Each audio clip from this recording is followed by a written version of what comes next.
And that concludes topical questions. I will now move to the next item of business, which is a debate on motion number 7024 in the name of Fergus Ewing on hydropower in Scotland. I'd invite members who wish to speak in the debate to press the request to speak buttons now and ensure that their cards are inserted properly. And I'd call on Minister Fergus Ewing to speak to and move the motion.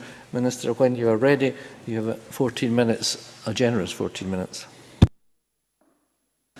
Well, thank you, Presiding Officer. I think I will revert from fortissimo to pianoforte in my tone. I very much welcome the opportunity to discuss the development of hydropower in Scotland, its importance going forward, and to celebrate the 70th anniversary of the Hydroelectric Development Scotland Act 1943, which enabled large-scale renewable energy development in this country. Last month, the First Minister delivered the inaugural Tom Johnston Memorial Lecture at an event organised by Scottish Renewables to celebrate the 70th anniversary of the Hydroelectric Development Scotland Act 1943. And I think it is fitting to start with acknowledging the role that Tom Johnston played in Scotland's hydro story. Many of you will be aware that Tom Johnston's greatest legacy was the creation of the North of Scotland Hydroelectric Board. He was a keen proponent of hydropower and saw its potential role in the reconstruction of post-war Scotland from early on. He established an inquiry to investigate the potential for hydroelectricity in the north of Scotland. This resulted in the Hydroelectric Development Scotland Act being passed into law 70 years ago. The Act effectively nationalised the further development of Highland water resources and recommended the creation of a board to manage hydro generation in the north. I want to reflect on the consequences of that legislation, the effect on Scotland's Highlands and Islands, and the example it sets of Scotland's natural resources being used to improve the well-being of our people. In 1945, Presiding Officer, fewer than half of the homes in the Highlands had access to electricity. By 1960, 15 years later, when Tom Johnston stepped down as chair of the Hydro Board, that number had increased to more than 90%. The scale of the construction work was impressive. Between 1945 and 1965, 78 dams were built, 2,000 miles of tunnel were excavated, and more than 20,000 miles of electricity network were established. The workers who built the infrastructure, known as the Hydro Boys, had to work in remote locations and sometimes in dangerous conditions. But their achievement transformed the quality of life of people in the north of Scotland. And, as a result, more than 200,000 households had access to modern comforts for the first time. The electricity meant greater economic sustainability, which resulted in new opportunities for communities in the north of Scotland. And this is still evident today with economic investment as well as population increases. Companies based in the Highlands and Islands are competing for major investment, and they are succeeding. Companies across the globe do recognise that the Highlands and Islands are a great place to live, work and invest. And so successful has Highlands and Islands Enterprise become, Presiding Officer, that it is having to vacate its own office premises to make way for one of the inward investor companies, Capgemini, whom it's attracted. So this success is one of the important legacies of Hydroelectric Development Scotland Act. 70 years on from the Act, Scotland is at the start of a new renewable energy revolution. Scotland's renewable sector goes from strength to strength, last year producing the equivalent of 39% of our total electricity demand. And that's significant progress toward our 100% target. As I've highlighted, in terms of Tom Johnston's vision, this is not just about energy generation, it's about wealth creation and about benefits to our communities. To put some context in terms of what that means today, Scotland's renewable sector saw over £1,000 million invested in 2012, and it now supports over 11,000 jobs. A £7,000 million programme to upgrade Scotland's transmission networks proceeds apace. Up to 3,000 jobs will be created through investment by Scottish Power and SSE, and that means high-quality employment for graduates, engineers, apprentices, building the infrastructure that will, incidentally, enable us to quadruple our electricity export to England. who surely will need it. Hydroelectric power still has an important role in Scotland's transition to a low-carbon economy. It accounts for a large percentage of renewable energy produced in Scotland, and although most of the large-scale hydropower in Scotland has now been built, the Scottish Government is determined to encourage new conventional hydropower schemes where possible. Since 2007, we have consented 19 hydropower applications and have taken a number of actions to enable development. Perhaps I can highlight a few. We have streamlined the consents process for hydro projects by raising the Section 36 threshold for consent to 50 megawatts. This will unlock further renewables capacity by encouraging schemes over 1 megawatt. We have published online planning advice for hydro schemes, which encourages planning authorities to include hydropower in their spatial plans. Last year, we recognised that there are particular influences and costs affecting projects in Scotland, and, Presiding Officer, we therefore maintained the level of support for large-scale hydroelectric schemes at 1 renewable obligation certificate per megawatt hour. At the same time, the UK Government was reducing its support by 30% to 0.7 ROCs. As a result of the Scottish Government's policy, SSE announced last month that it is starting construction on the 7.5 megawatt Glassa hydro scheme. Glassa will be the largest hydro scheme to be built in the UK in the last 5 years and the second last conventional hydro scheme of the last 50 years. It will employ more than 100 people at the peak of construction, and when it is built, it will supply enough electricity to meet the needs of around 10,000 households. Now, SSE have confirmed that this project would not have gone ahead without the Scottish Government continuing support for hydropower. That, I hope, shows that clear political leadership can lead to significant new investment.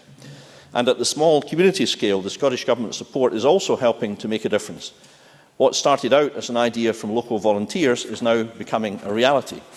Under our Community and Renewable Energy Scheme, CARES, we are supporting 15 community hydro projects. An example of where the CARES scheme has helped at the very early stages is the Harlaw hydro project being developed by Balerno Village Trust. CARES has helped by providing free independent advice and grant support to undertake feasibility and technical work, and these are crucial to assess the viability of the project. The project has now been offered a CARES loan to help with construction of the project. Without CARES support, the project would not have happened. Now, this shows our commitment for all communities across Scotland to share in the rich rewards of our renewable resource at all scales, and that the Scottish Government is leading the way across the UK in how we support local ownership of renewable energy. The UK Government's position, particularly surrounding electricity market reform, I think it is reasonable to say, Presiding Officer, is causing uncertainty. And this is affecting hydropower. A good example of that is pumped storage.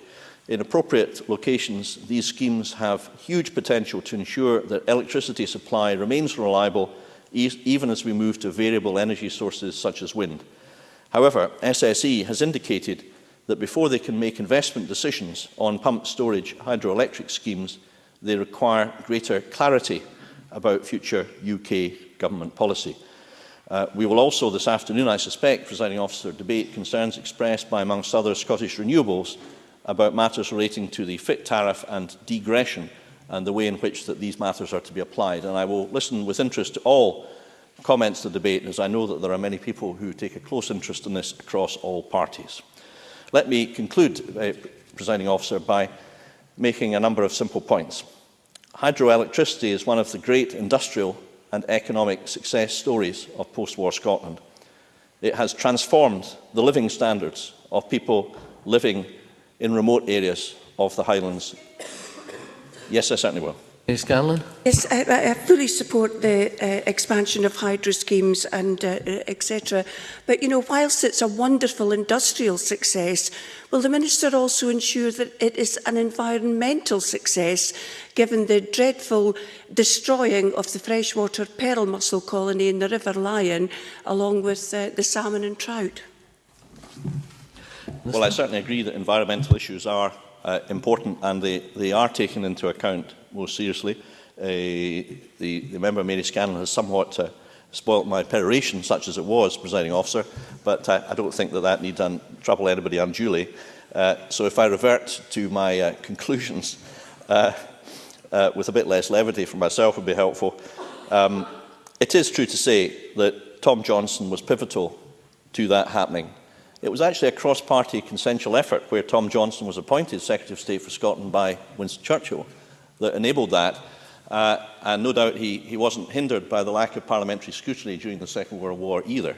But be that as it may, his work and that of others, particularly those who built the hydro schemes, sometimes in dangerous circumstances, have led to huge opportunities for economic regeneration. We reap and perhaps take for granted some of these benefits today.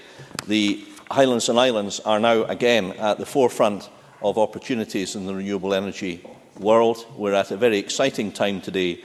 It's fitting to remember those days 70 years ago when another Scot was leading the charge and leading it so well with such marvellous results. And I do hope that history will go on to repeat itself in relation to renewable energy in the next 70 years. Thank you very much. And I now call on Ken McIntosh. Mr McIntosh, you have a very generous 11 minutes. Including the Minister's unused 4 minutes, Presiding Officer. Presiding Officer, I suspect many of us in the Chamber feel, as I do, a sense of pride and achievement in Scotland's hydro industry, in the role of Tom Johnston and the difference his work made to the Highlands in particular, but also in the ongoing contribution the industry offers to meeting our energy needs in a low-carbon Scotland. One of my strongest memories from my school days in Oban was of a class trip to the Cruachan Dam above Loch Awe to see the pump storage station. Now, I chose a different path, but I know that for many years I was drawn towards engineering simply because of the impression that long tunnel and the turbines inside the mountain made on me. I should also confess, however, that my written account of the school trip, which I still have, written at the age of 9 or 10, I believe, focuses more on the minestrone soup that I had than on the technology I saw in action.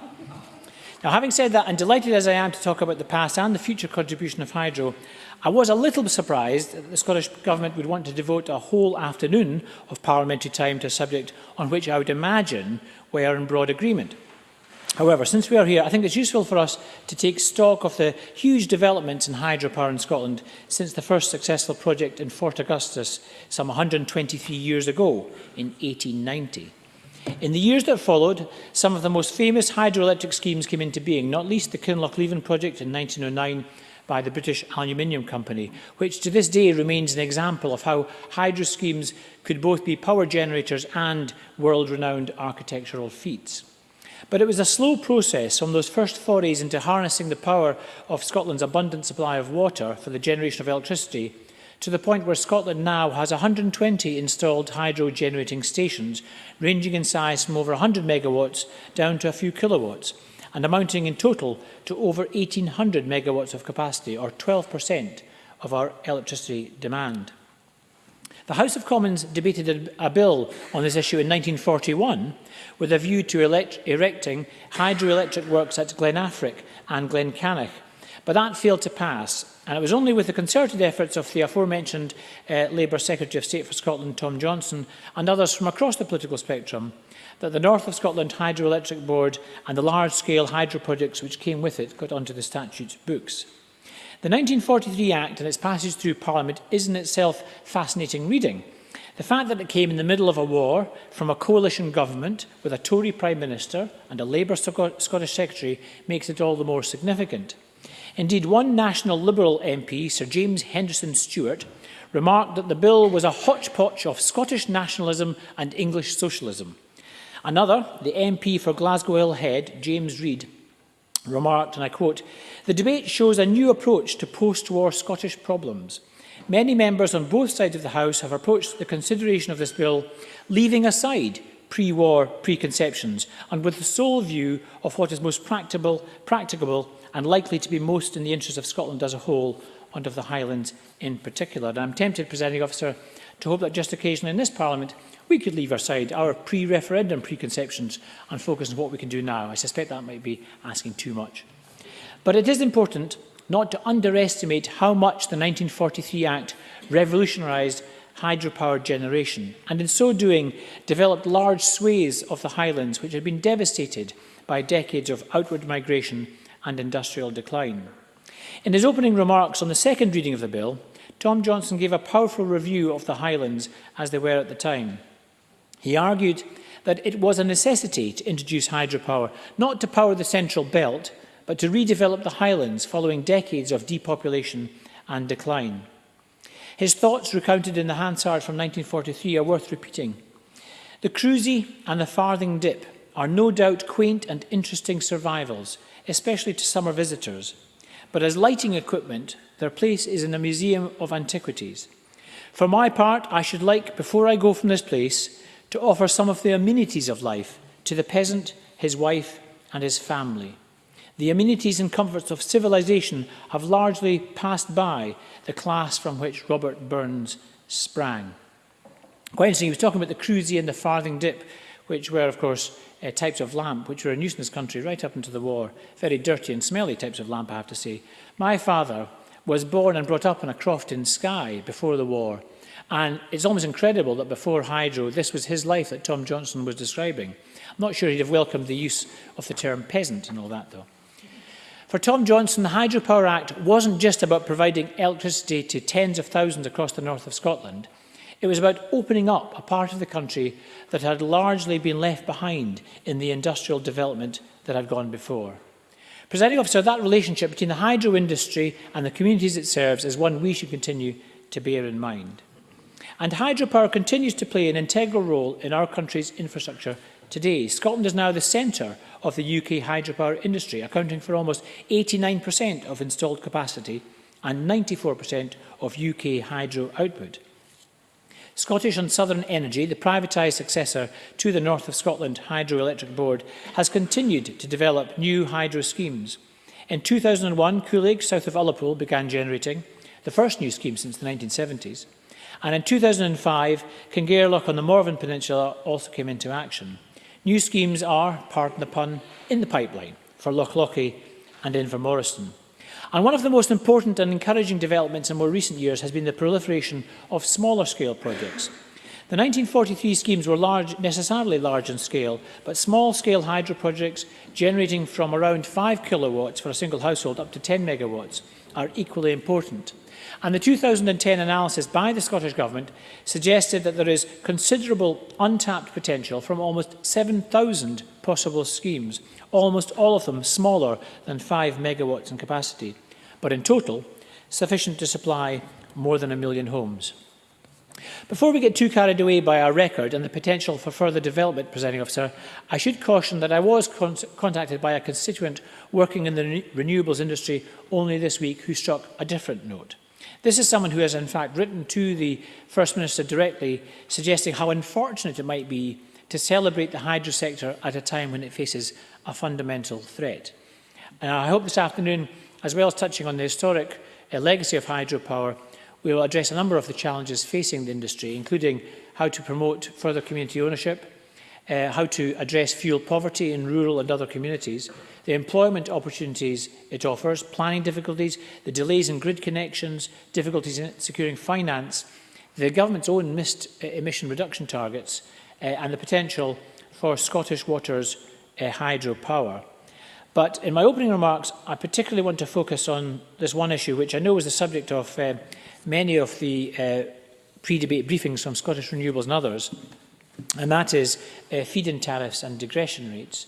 Now, I know the Minister is well aware of my own constituents' concerns on this. He'll also be aware that I wrote in May to the then Energy Minister, Edward Davey. Alongside electricity market reform, the UK Government is proposing changes to feed-in tariffs, and in particular, it is introducing the mechanism of digression rates. Now, digression rates reduce the feed-in tariff levels in line with increased levels of deployment. But one of the benefits of feed-in tariffs when they were introduced is that they finally made it commercially viable to build and operate smaller-scale hydro schemes, which previously would have been financially impossible. Unfortunately, the proposed changes to the tariffs do not properly take into account the long project lead-in times for hydro. A medium-scale hydro project will typically take 3 years or more from inception to deployment, longer if there are grid-related delays. Consequently, much of the interest in hydro stimulated by the introduction of feed-in tariffs in 2010 has yet to come to fruition.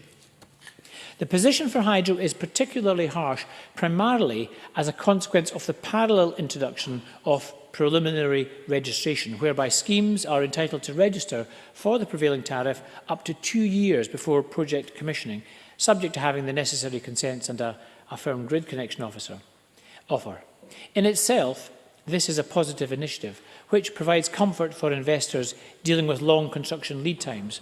However, the sting in the tail is the UK Government's decision that installations with preliminary accreditation will count towards digression triggers.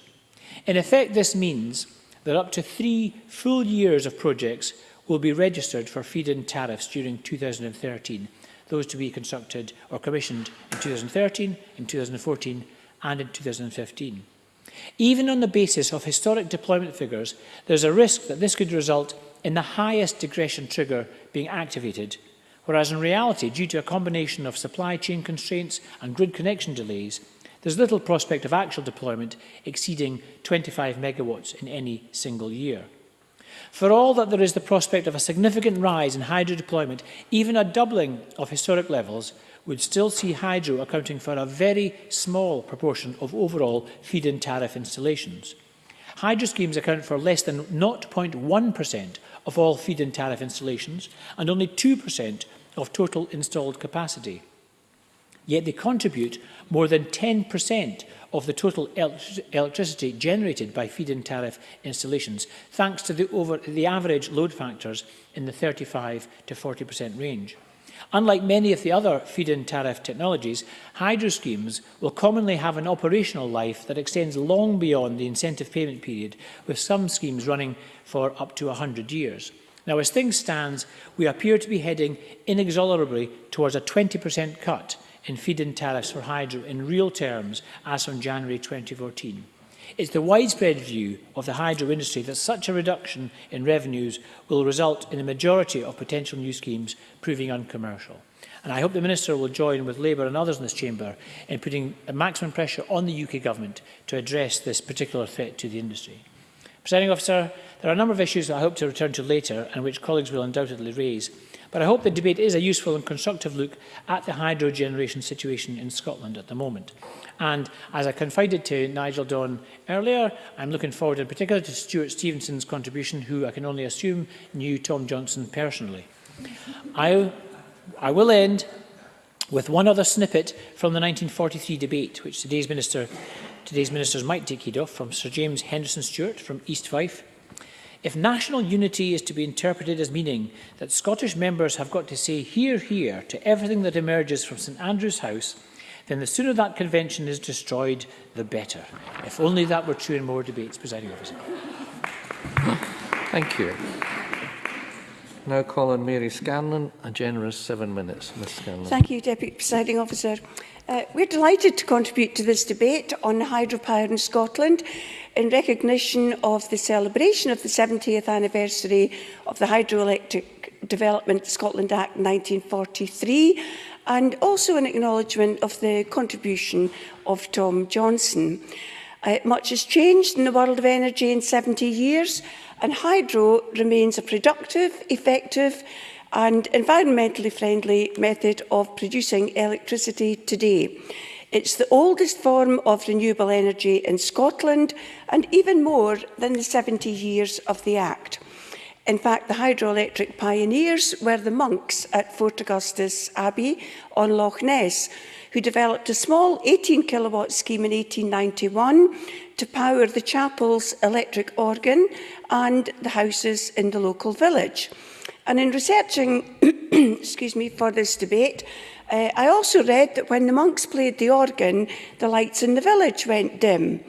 But nonetheless, it was wonderful technology for the time. But whilst these developments and others like them proved that the technology worked, they were restricted by the fact that power could not be transmitted to a sufficiently wide area. And then in 1896, the Foyers catchment area was first developed for hydroelectric power, and Foyers still produces hydroelectricity today on the shores of Loch Ness. And Kinlochleven was transformed from a remote crofting settlement to a centre of industry with people from all walks of life and many nationalities in the village when the hydroelectric power system was completed in 1909. In fact, the graveyard in Kinlochleven is a place to find the graves of many men who lost their lives doing this very hard and dangerous work. And this extensive hydro scheme is also still in operation by Rio Tinto Alcan, although a large part of the site has been developed. And after the Second World War, men came from across Europe and Ireland to work on the hydro schemes in Scotland. The tunnellers, or tunnel tigers as they were called, could earn up to £35 a week, which at that time was 10 times the going rate for those working on the land in the Highlands. In fact, my mother's family, her brothers, many of them came from Donegal, along with many other Irishmen to work on these schemes. And then 5 years ago, SSE completed Britain's first large-scale conventional hydroelectric station for more than 50 years, the 150 million 100 megawatt plant at Glendoe, again near Fort Augustus on Loch Ness. So we're not short of water or the height of the land to make hydro the success that it is in Scotland. The 1943 Act of Parliament stated a requirement on the North of Scotland Hydroelectric Board, and I quote, to avoid as far as possible injury to fisheries and the stock of fish, which brings me nicely to my second point, freshwater pearl mussels, scientifically known as Margaritifera. And as the Environmental Link Species Champion, I cannot miss an opportunity to mention these incredible creatures which can live for up to 134 years. But 72 of the world's rivers known to host populations of freshwater pearl mussels are here in Scotland. 1/3 of the entire world's rivers for pearl mussels are here in Scotland, and around 50% of the entire world's freshwater pearl mussels are here in Scotland. The jewellery is incidental, given that only 1% produce a pearl. But the reason this species needs more protection from new hydro schemes is that it is now listed worldwide as an endangered species alongside the giant pandas. In the first year, the mussel lives on the gills of the young salmon and trout, and in terms of payback, the freshwater pearl mussel filters and purifies about 50 litres of water each mussel every day, allowing fish to survive in clean water. So this is not just about pearl mussels, it's also about the survival of trout and salmon in Scotland's rivers. And thank you, Richard Lyle. I know you were very supportive in the members' debate, and I can hear your hears from where I'm speaking. And yet, for all that, and all that, 2 contractors on the River Lion hydro scheme managed to destroy an internationally important colony of this protected species, so disastrous that the hydroelectric work to the River Lion, the damage to the River Lion, will cost over £1 million. The 2 contractors found guilty were fined £6,000 and £5,000 respectively. But their company has since been liquidated with over £140,000 of debts, and they had already destroyed a colony of freshwater pearl mussels at Dalmally in Argyll, Jamie McGregor's home area. So whilst I'm very much in favour and fully support hydro schemes, both small and large, perhaps, Presiding Officer, we need to look again at the 1943 Act of Parliament to strengthen the environmental impact assessments and to strengthen and enforce the legislation. I understand that this was the first ever prosecution in Scotland and not a penny will be paid. The hydro scheme at the River Lion had no recognition of the needs of the fish, the quality of the water, and indeed the mussels in the water.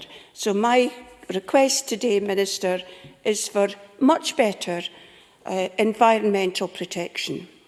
And my third and final point, and I'll try to make it slow, given that I have an extra minute, is the need for hydro to complement wind farm energy.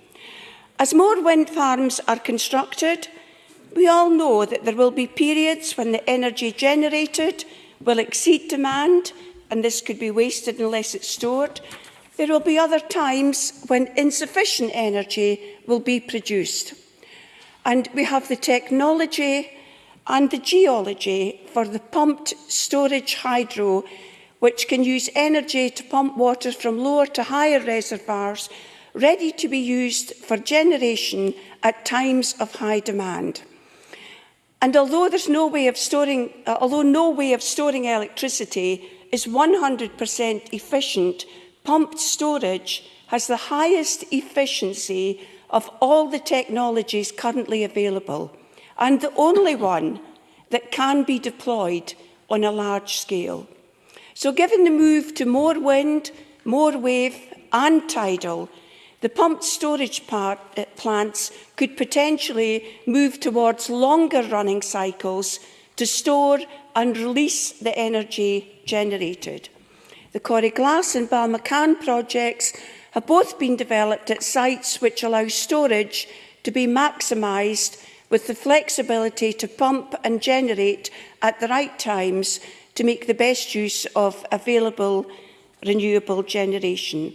So my point is that in the dash for wind, there should also be a dash for the fail-safe option of hydropower. Thank you. Many thanks. And we now move to open debate. So I call on Mike McKenzie to be followed by Margaret McDougall. A generous 6 minutes. Presiding Officer, hydropower is perhaps the least contentious of our renewable technologies, and the lack of amendments to the motion we're debating this afternoon might be evidence of this. But this was not always the case, and many early schemes had significant opposition. Now, 100 years or so after the earliest hydropower schemes, it seems to be generally regarded as a benign technology. Perhaps there is a lesson for us here in considering other technologies. Perhaps it's only the fact that the other technologies, wind, wave and tidal, are relatively new and unfamiliar that gives rise to many of the concerns we have to deal with. I recall reading that the early railways were also greeted with scepticism and fear, with the suggestion that passengers would suffocate at speeds over 30 miles an hour. And the Locomotive Act of 1865 required all road locomotives, which included motor cars, to travel at a maximum speed of 4 miles per hour in the country and 2 miles per hour in towns, and have a crew of 3, one of whom would carry a red flag walking 60 yards ahead of each vehicle. Certainly. Margaret Fraser. Does Mr McKenzie remember those days? Mr McKenzie. I'm grateful to Mr Fraser for introducing a note of humour to the debate this afternoon. And it's hard now to relate these concerns of over a century ago and to relate to them. And in the future, I think it's entirely possible that people will look back and laugh at many of the concerns we have today about renewable energy devices. Presiding Officer, although hydropower seems to enjoy such popularity, that does not mean that there are not challenges in taking forward projects. Often there are significant engineering and construction challenges to be overcome arising out of difficult terrain. Each and every project presents significantly differing challenges due to differing topographies and geology, as well as the problems associated with construction access. Hydro projects are therefore necessarily capital intensive, and because each project is a one-off, hydropower perhaps presents less opportunity for costs to fall as the technology matures. And that's why I'm glad that the Scottish Government recognised this in their continuing support regime for larger hydro projects, maintained at 1 ROC per megawatt hour. It's also why I understand the very real concerns that developers of small projects have over feed-in tariff digression, and especially in the clumsy way this is being implemented. And I think I'm grateful to Ken McIntosh for giving in good detail why that is the case. Technical challenges, of course, are the type of challenges that our civil engineers thrive on. Such challenges can be stimulating, fostering innovation and the sense of accomplishment that goes along with overcoming technical difficulties.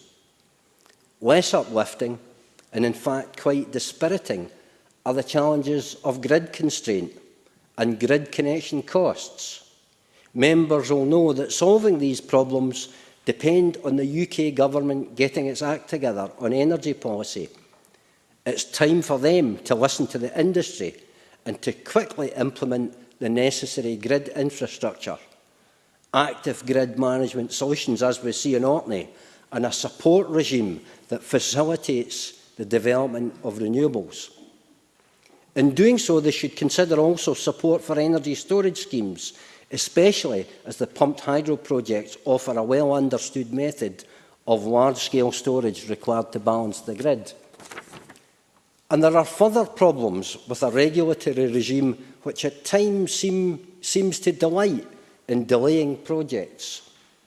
There was, for example, a time, Presiding Officer, when I had no antipathy at all towards the supposedly rare bryophyte species, Haematococcus vernicosus.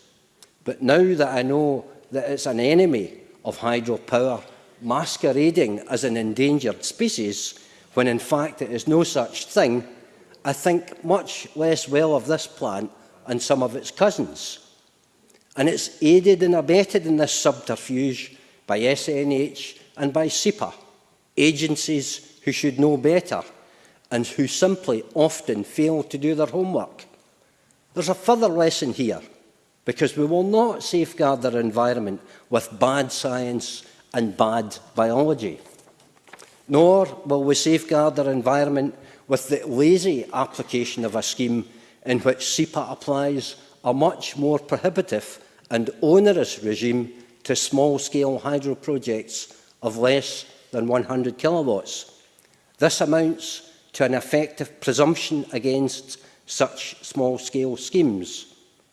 The regulatory burden often falls most heavily on the shoulders of small business and on community projects, and yet such small-scale schemes offer significant opportunities for local socio-economic improvements, often in areas which badly need such opportunity.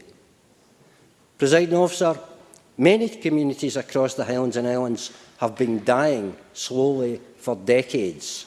These communities deserve our due consideration in the hierarchy of concerns. And at the top of this hierarchy has to be the survival and the well-being of our own species. Many thanks. Now call on Margaret McDougall to be followed by Rob Gibson. Generous 6 minutes. Thank you, Presiding Officer. And I have to say that up till now I have enjoyed the history lesson that has been part of this debate.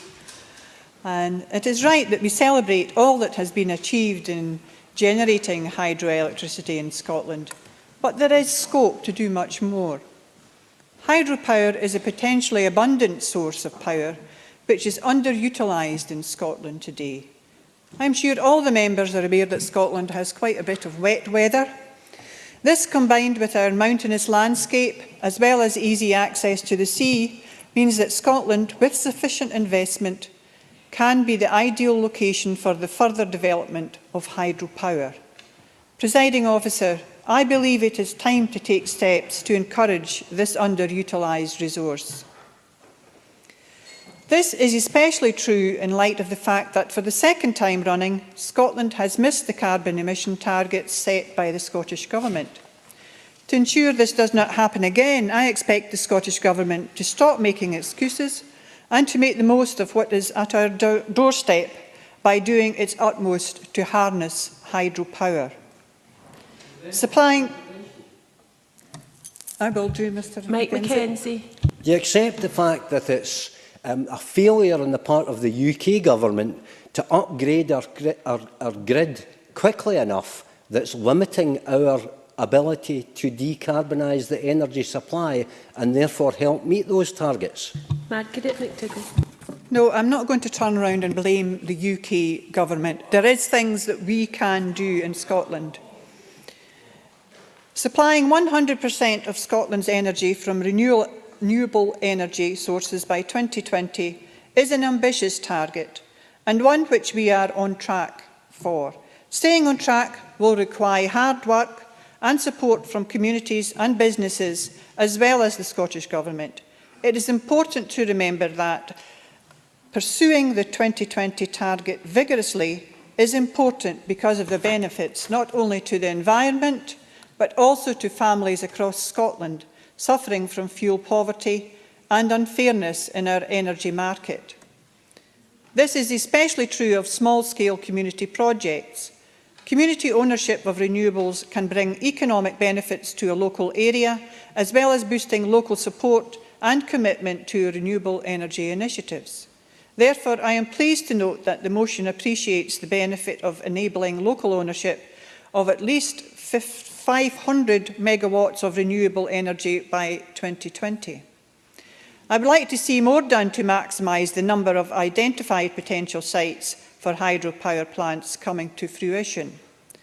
The example of the Welsh Labour Government shows that where communities are brought into planning and decision-making and given a real say in the development of renewables projects in their local area, hydropower projects can thrive and benefit the community through investment in community projects from the income generated from these schemes.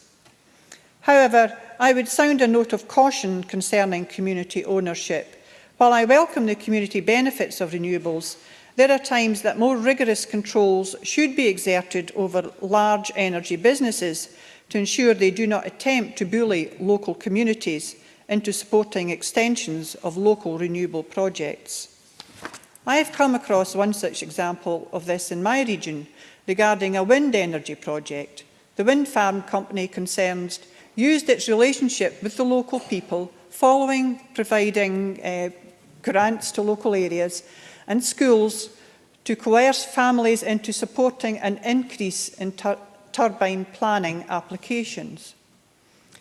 This emphasises the importance of ensuring community schemes truly have community benefit as well as environmental benefit at its heart.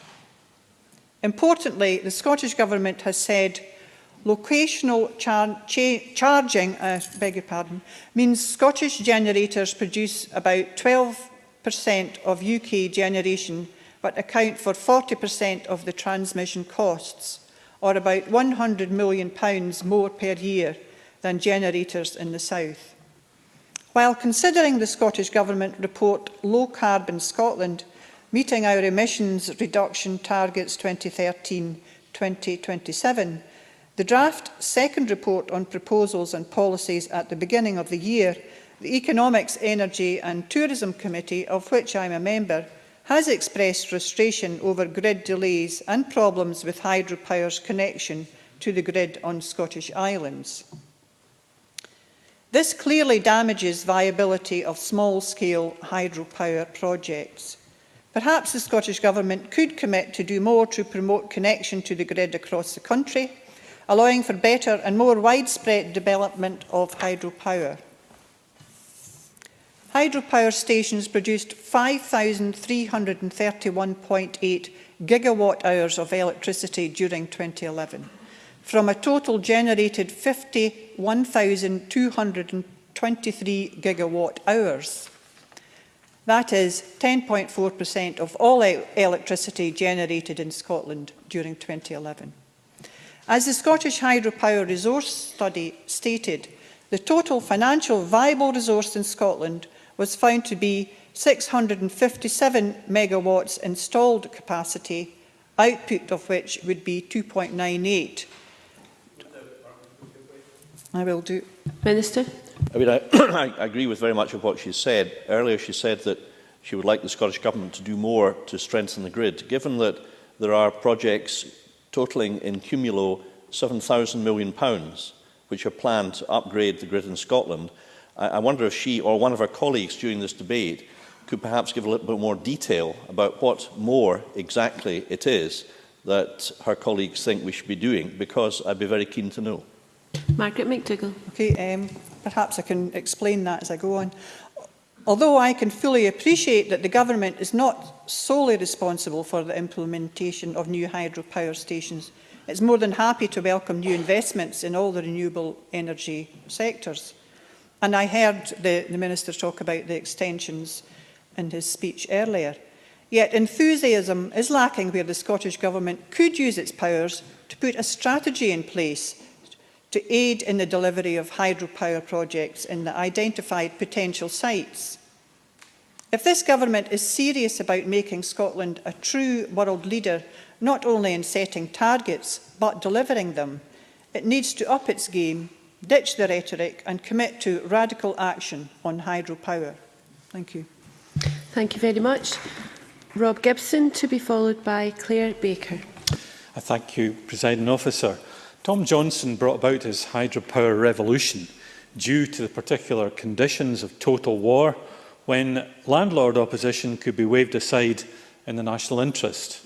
And those of you who've read the House of Lords Hansard from that period will see that opposition there. No one has quoted it yet, but I was a history student of that period and remember it well. And Johnson had the approval of the Prime Minister Winston Churchill and pressed home his advantage, creating 54 main power stations by 1965, 78 dams employing at a peak 12,000 workers in their construction. However, by the 1950s, a Tory government returned and it's duly set up a select committee because it deplored the social clause in the North of Scotland Hydroelectric Board as something which was an interference on the market. And they latched on to an obscure report by an economist from Aberdeen University, which used complicated and biased means to prove the relative cost of hydro was far greater than nuclear power. Indeed, Mumby's paper claimed that nuclear power would make hydroelectric stations built at a very great capital cost as obsolete as the horse and carriage in 50 years' time. Of course, he didn't know much about the implications of the environmental impact of nuclear, like many people at that time. The North of Scotland Hydroelectric Board did press on with its plans, but they were stopped in their tracks in 1960 when the Tory Secretary of State, John Macleay, took the whole electricity strategy to a Cabinet Economic Subcommittee. It stopped in its tracks the River Nevis scheme, which would have extracted water from that and then sent it to storage and a power station near Fort William. That was an example also of the National Trust for Scotland leading an early campaign for landscape.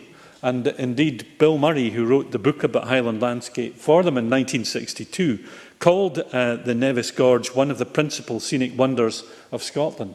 And so the issue about appropriate development was broached at that time, and it's something which we're very familiar about today. But the Mackenzie Committee of the Cabinet proposed there should be one electricity board for Scotland, and indeed that the Hydro Board should go. But a campaign in the Highlands raised the fiery cross via the Electricity Consultative Committee for the area, and people gathered round to save the Hydro Board for another day. Then the Labour government was elected, but it didn't promote hydro. It called a public inquiry with the Fada Fian scheme in Wester Ross. The Treasury stacked the figures by proposing an 8% return on capital, and the public inquiry found against that scheme. There wasn't a lot of opposition from mountaineers or fishing interests at that time to that scheme, although we might have changed our views today. Harold Wilson came in on the white heat of technology, and he didn't go back to the Johnston policy. He supported nuclear power. But to come to the present, in this weekend's Herald magazine New Era, it quoted from the Department of Climate Change and Energy in London no figures for the cost per megawatt of installed power from hydro. It did for other things like onshore wind and nuclear and so on. So you can't see where that fits into the picture.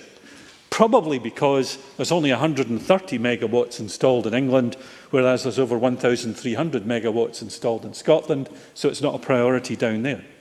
But SSE have kept the faith, refurbished dams, power plants, and created the Glendow system, which we visited in 2009, and which, despite the problems with its tunnel, is now producing in 2012 as a major scheme in the Highlands. Now, it's vital to the Scottish Government's targets for 100% renewables by 2020, and it's a partner for intermittent wave and wind power. And it's a key part of an integrated electricity policy that suits Scotland's needs. Now, much talk has been made about smaller schemes. All in all, there are a large number of these, many of them in my own constituency, and the Maldy-Burn scheme created by the Duke of Westminster. In fact, there was a press release today about one of the turbines running from this month. 2 megawatts are used to power his lodge at Achfari and onto the grid. But unfortunately, only £80,000 in community benefit will come from that scheme over the whole life of that project. And I think we've got to ask whether, in fact, everyone in hydro schemes, as well as wind, wave and tidal, should pay at least £5,000 per megawatt installed. In my area, close to where I live, the Blackrock Gorge scheme in Munro Ferguson's Novara estate, 3.5 megawatts is nearly complete. The Glassa schemes have already been mentioned by the Minister in Kildare-Moray, also close by, 7 megawatts. These are adding up. The Ascent Crofters community scheme had to overcome problems about, I think it was the Great Northern Diver and other SNH concerns about wildlife, but is running for the community. And just this week at Lisle, near Ullapool, a community hydro project is proposed in places where there were old schemes, and a public ballot will decide later this week whether in fact the company should go ahead for the community's benefit. Now, the national problems about uncertainty for FIT from DEC show that capacity-based degression makes it less of an incentive to invest in hydro and many other schemes. And indeed, that pumped storage tariff has not yet been created, another uncertainty. So I think we should recognise that it's entirely possible in this day and age to see the certainty which has been created by sticking to one rock for hydro development in Scotland and not 0.7 as a combination of the belief in an integrated policy by the Scottish Government, and indeed one that is far-sighted. Sir Christopher Hinton, opening the Glen Morriston scheme in 1958, was quoted in the Hydro by Peter Payne, and he said, "In 20, 30 and 50 years hence, people will say how tremendously fortunate it was that water power development took place when it did. That's true then, and it's very much true today." Thank you very much. And I now call Claire Baker, who will be followed by Stuart McMillan. Thank you, Deputy Presiding Officer. I'm pleased to be taking part in today's debate. Hydropower not only provides energy and, importantly, jobs to many rural communities, it can also play a significant part in Scotland meeting its future climate change targets. I recently attended the dinner at the Scottish Renewables Hydro Conference, which celebrated the 70th anniversary of hydropower in Scotland, which the Minister talked about earlier in his opening remarks. It was a great way to recognise the contribution of hydro and how it has developed in Scotland, as well as providing a forum for discussion of the future challenges. As others have said, Tom Johnston was a visionary. The establishment of Scottish Electric revolutionised the Highlands, using the power of nature to generate power and bring the modern world to parts of Scotland which others had not reached. It was an early renewable sector at a time when the technology was recognised for its importance, but the significance of its future contribution in terms of climate change and sustainable energy were not imagined. It was fascinating at the conference in May to hear of these early pioneers, when on the same day it was an announcement that the work on the Glassa hydro scheme is to begin later this year.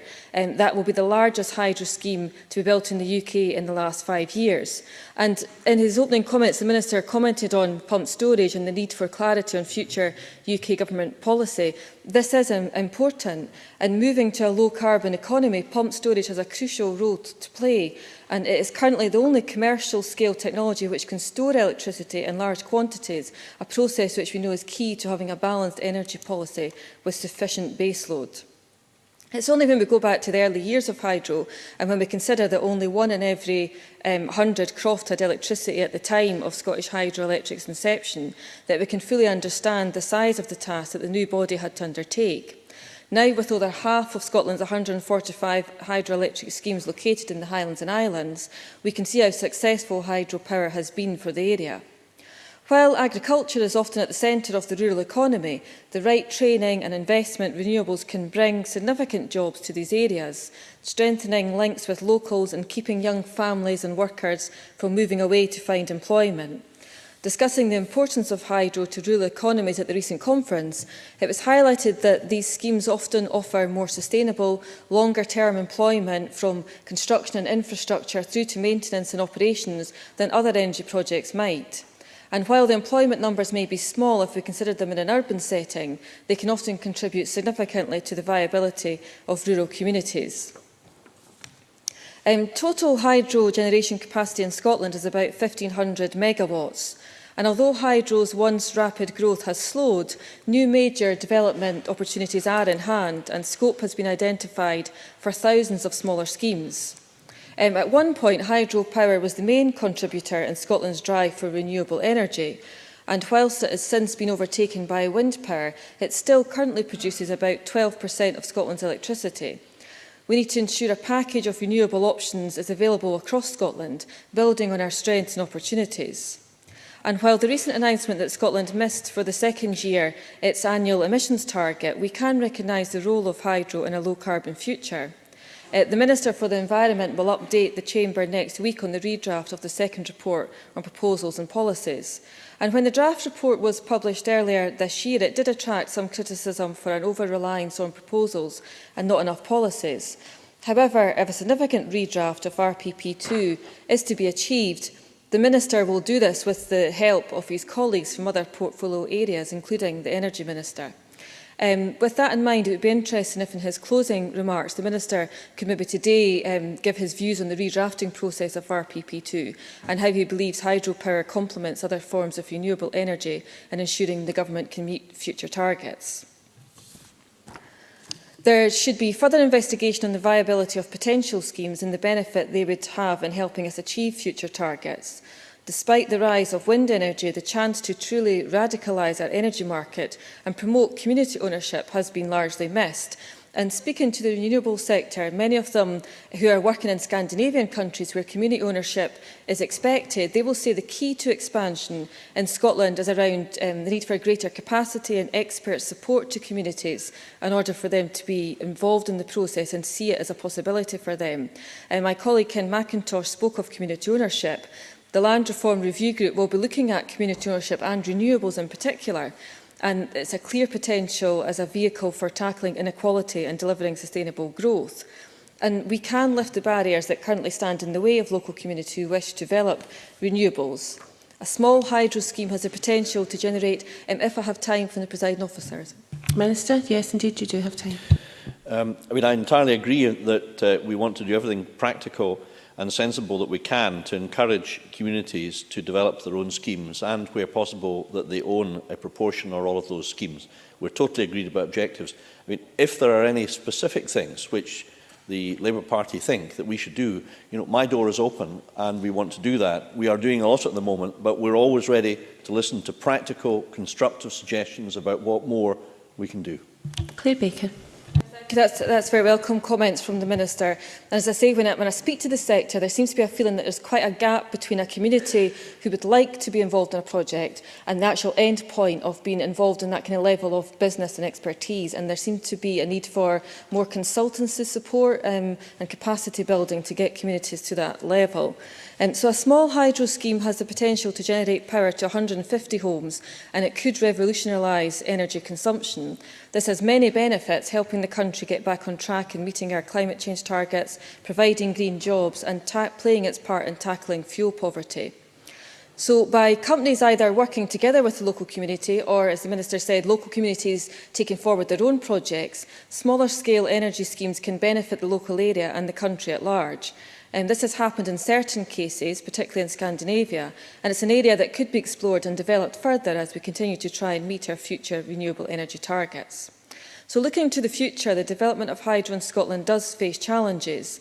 Others have highlighted the range of issues raised by Scottish Renewables in their briefing, but I'd like to highlight the concerns around, in particular, the SEPA 100 kilowatt checklist. I've been contacted by a constituent running a business for installing micro-hydro power stations. Of course, we must protect Scotland's environment, and SEPA have a crucial role to play in this, and their efforts need to be recognised and supported. But it would seem that the application of the 100 kilowatt rule is unnecessarily limiting the development of micro-hydro and community schemes, and that there's a need to move to a more proportionate but robust controls on development, which consider the merits of each proposal. Points raised by my constituent where the hydro schemes with a capacity greater than 100 kilowatts typically cost over £500,000 to build, and so are often out of the reach of small farmers, crofters, householders and many communities.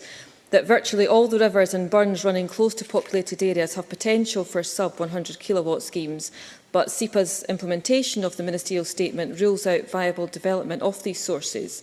But they recognise that sub-100 kilowatt schemes are more likely to use local trades in their construction, they're more likely to be locally or community owned, and they're also more likely to use British manufactured machinery. So I'm happy to write to the Minister with particular details around this, but it would be good to hear his initial view on this issue this afternoon. In closing, Deputy Presiding Officer, today has been an excellent opportunity to reflect on Scotland's progress on hydropower and address some of the future challenges. Hydro was revolutionary in the 20th century, and we must now ensure it can play its part in the 21st century. Many thanks. I now call Stuart McMillan to be followed by Liam MacArthur. Thank you very much, Presiding Officer. This is very much a timely debate, examining the past, the present and also the future of one of Scotland's most valuable assets, the source of renewable energy that can actually help to combat the current problems of high fuel bills and also fuel poverty within many of our communities. As the oldest form of renewable energy in Scotland, hydropower has a proud history in the country and contributes around 12% of our electricity needs, as we already heard. And in 1930, Scotland had a mere 45 megawatts of large-scale hydro, with the rest of the UK also having 45 megawatts. And in 2012, Scotland had 1,339 megawatts of large-scale hydro, whilst the rest of the UK had 132 megawatts. We currently have enough hydropower to provide almost 1 million homes with their electricity every year, and it has been a reliable source of energy for decades. And today we are celebrating 70 years since the passing of the Hydroelectric Development of Scotland Act 1943. In the race for cheaper, cleaner and renewable energy sources, it's too easy to forget the role of hydropower, not only in the past but also certainly kind of looking forward to the future. However, there is the potential for over 1.2 gigawatt of smaller scale hydro still to be developed in Scotland. However, there are some issues which would need to be resolved first for this to happen. Now, this includes the issue of the feed-in tariffs, which has been touched upon by my colleague Rob Gibson earlier. Also, the feed-in tariffs that they're being cut by the set amount every year, depending on the level of deployed capacity, and also with the electricity market reforms and the delays in connecting new projects to the national grid. Many, if not all, of these delays are due to the slow pace of the Westminster Government. With independence, an independent Scottish Government of whichever hue can, and I generally believe, will actually provide a stronger support to such a key industry, which can certainly help provide renewable energy to tackle the scourge of fuel poverty. In fact, the report by the Economy, Energy and Tourism Committee, of which I was a member up until the report was being drafted, highlighted that the support that the Scottish Government can provide to the development of the renewable sector is limited by the current constitutional arrangements. And it was also interesting to note in that particular report that the committee does not believe that there is significant evidence that the current constitutional debate is undermining investment decisions regarding renewable energy. The Economy, Energy and Tourism report highlighted a number of issues which need to be addressed, including the transmission system and also the charging regime. There is widespread concern that Scotland's generators are being penalised for providing power, while those in other parts of the UK are actually receiving a generous subsidy. And while the committee report welcomed on the recent decisions taken to level the playing field for mainland generators in Scotland compared to the rest of the UK, there is still an ongoing concern that Ofgem's proposed improvement incremental cost-related pricing does not go far enough, and that island generators remain at a distinct disadvantage to those on the mainland. And that's a point that I've touched upon in previous debates in the Chamber.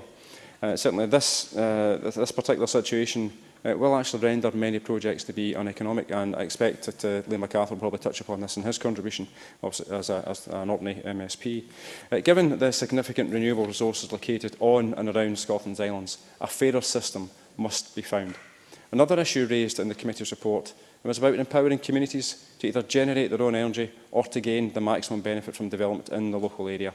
Micro-regeneration provides the opportunity for householders, businesses and communities to participate in the low-carbon economy, and the importance of community and locally owned renewable energy is also recognised by the target of the 500 megawatts community and locally owned renewable energy by 2020.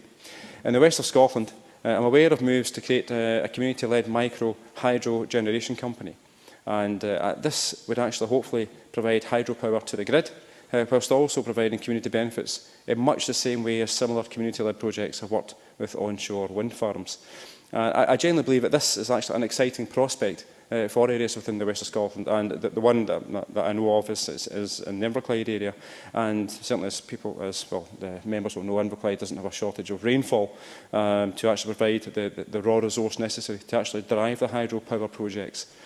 A number of sites across Inverclyde are being looked at as potential locations for micro-hydro generation, and it's hoped that these can either be developed in partnership with Scottish Water or as a standalone community interest company.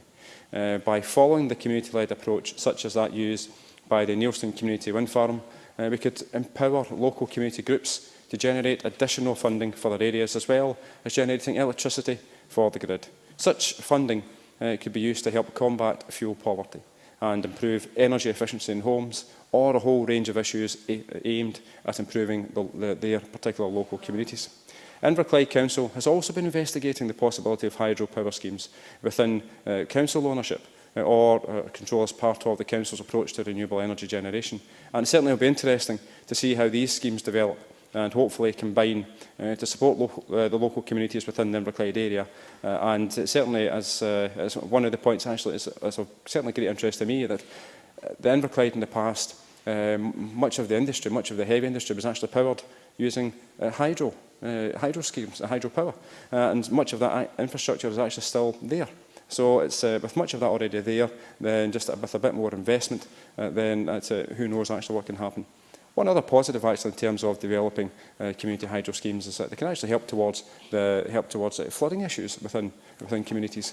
I know that certainly would be greatly advantageous within the Inverclyde area.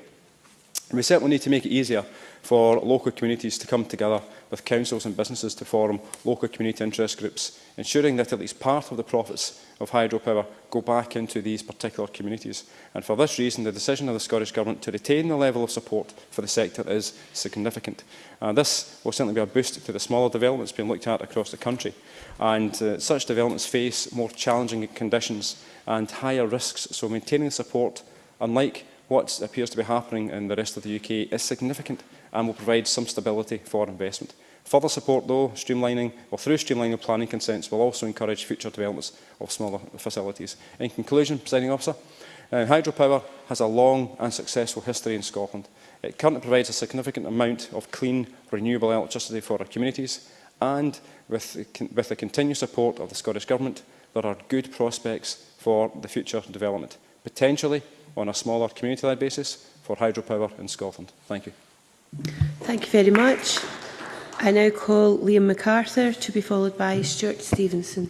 Thank you very much indeed, Presiding Officer. I think, as Margaret McDougall rightly concluded, we've had a historical tour de force already this afternoon, and I particularly commend Rob Gibson on his contribution to that. In this, the 70th anniversary of the Hydroelectric Development Act, itself the product of what I think Ken McIntosh rightly observed was an impressive cross-party consensus, as well as the drive of Stuart Stevenson's friend Tom Johnston.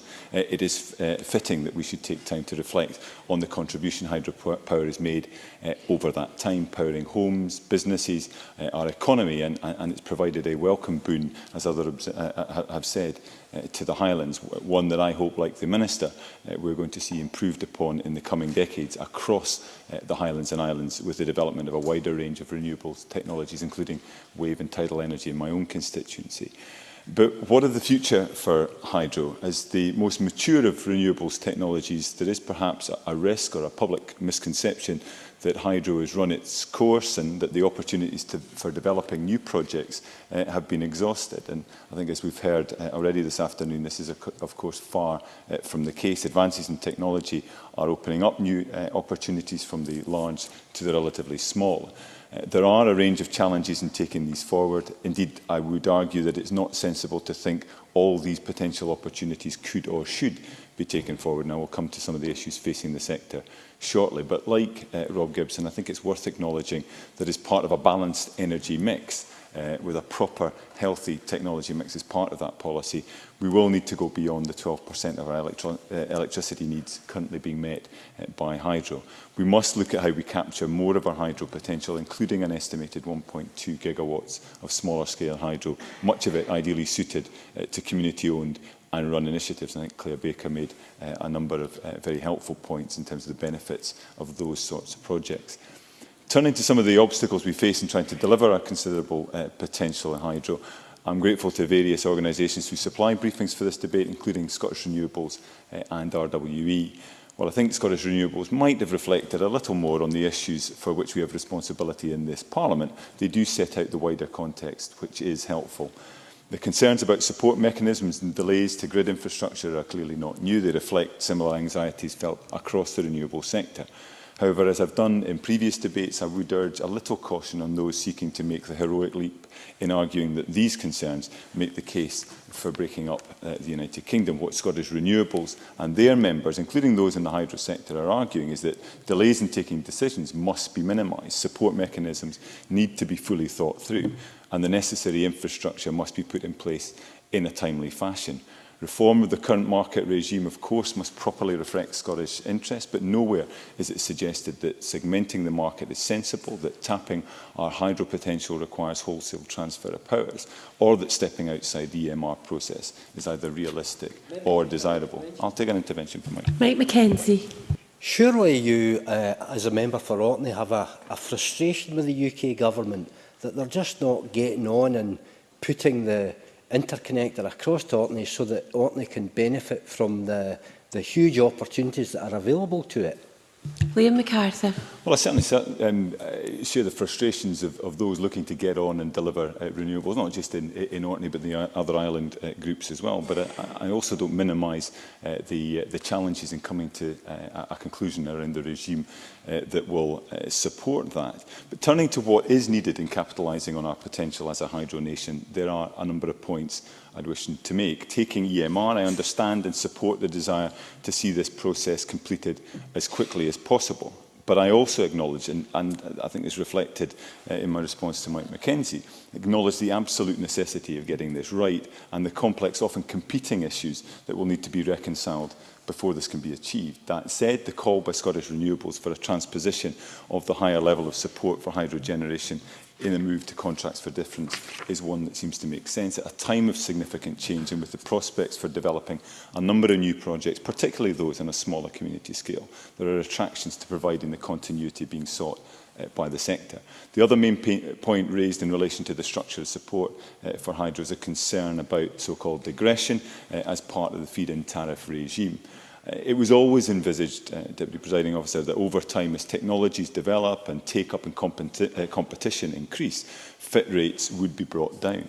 This is not unreasonable, though it must always be done in a managed and transparent fashion so that shocks to the system don't undermine public or investor confidence. At the same time, confidence in the regime can only be maintained if it remains affordable and is not seen to overcompensate individuals, businesses or specific projects. I'll try and make progress, but I'll come back to you in a second if I can, Stuart McMillan. There does, though, seem to be a case for looking again at the way in which digression will apply in relation to hydro.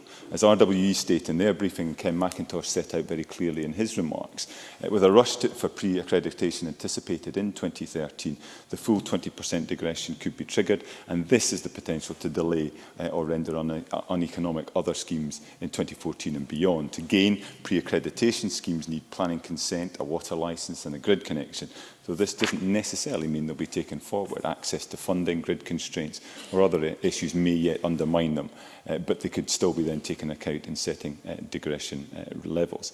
As I say, while digression has always seen as part of the FIT process, the way in which it interacts with hydro does appear to be problematic. I would welcome some comment from the Minister on the discussions he's had with DEC, but I'm happy to help in support of those representations if I can.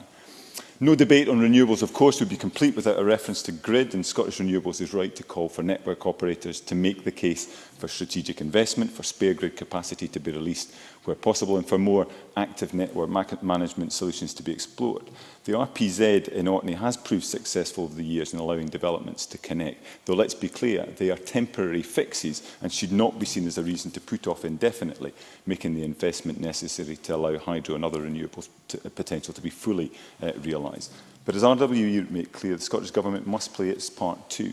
They confirmed that business rate increases for 2013 could make some small-scale projects economically unviable. There also seemed to be confusion over the full implication of recent statements and policy with regard to wild land. The right projects in the right places is essential, but impacts on wild land already form part of EIAs, I understand. And it would be useful to hear from the Minister what additional constraint will be placed on developers. Likewise, RWE expresses concern about hydropower interests have been overlooked in the River Basin Management Plan process.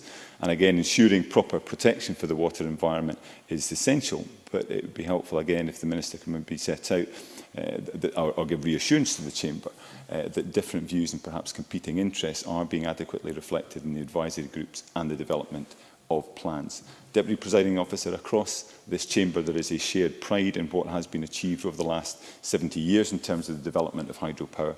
The task for us now is ensuring that we can look forward to the next 70 years and beyond, confident that our potential as hydro communities and as a hydro nation will be fully achieved. Thank you.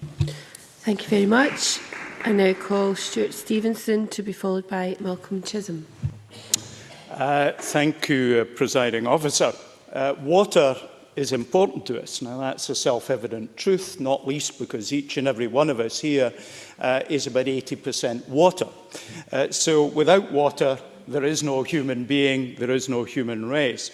It's probably the only chemical that many people will know the formula for, H2O. And even people who know nothing of chemistry, if you say H2O, you'll see the light go on, they know you mean water. So it's something that is absolutely central to us. Too much of it, you drown, you die. Too little of it, you wither, you die. The right amount of water, you prosper. But it's very important, however you look at it. Ken McIntosh referred to Fort Augustus and the first power station that was there, 1896, aluminium factory had what's described, at least in Wikipedia, so it must be true, as the first large-scale commercial hydroelectric generation. In his remarks, of course, Ken McIntosh made reference to Sir James Henderson Stewart and some of the remarks that he made in Parliament in the war years.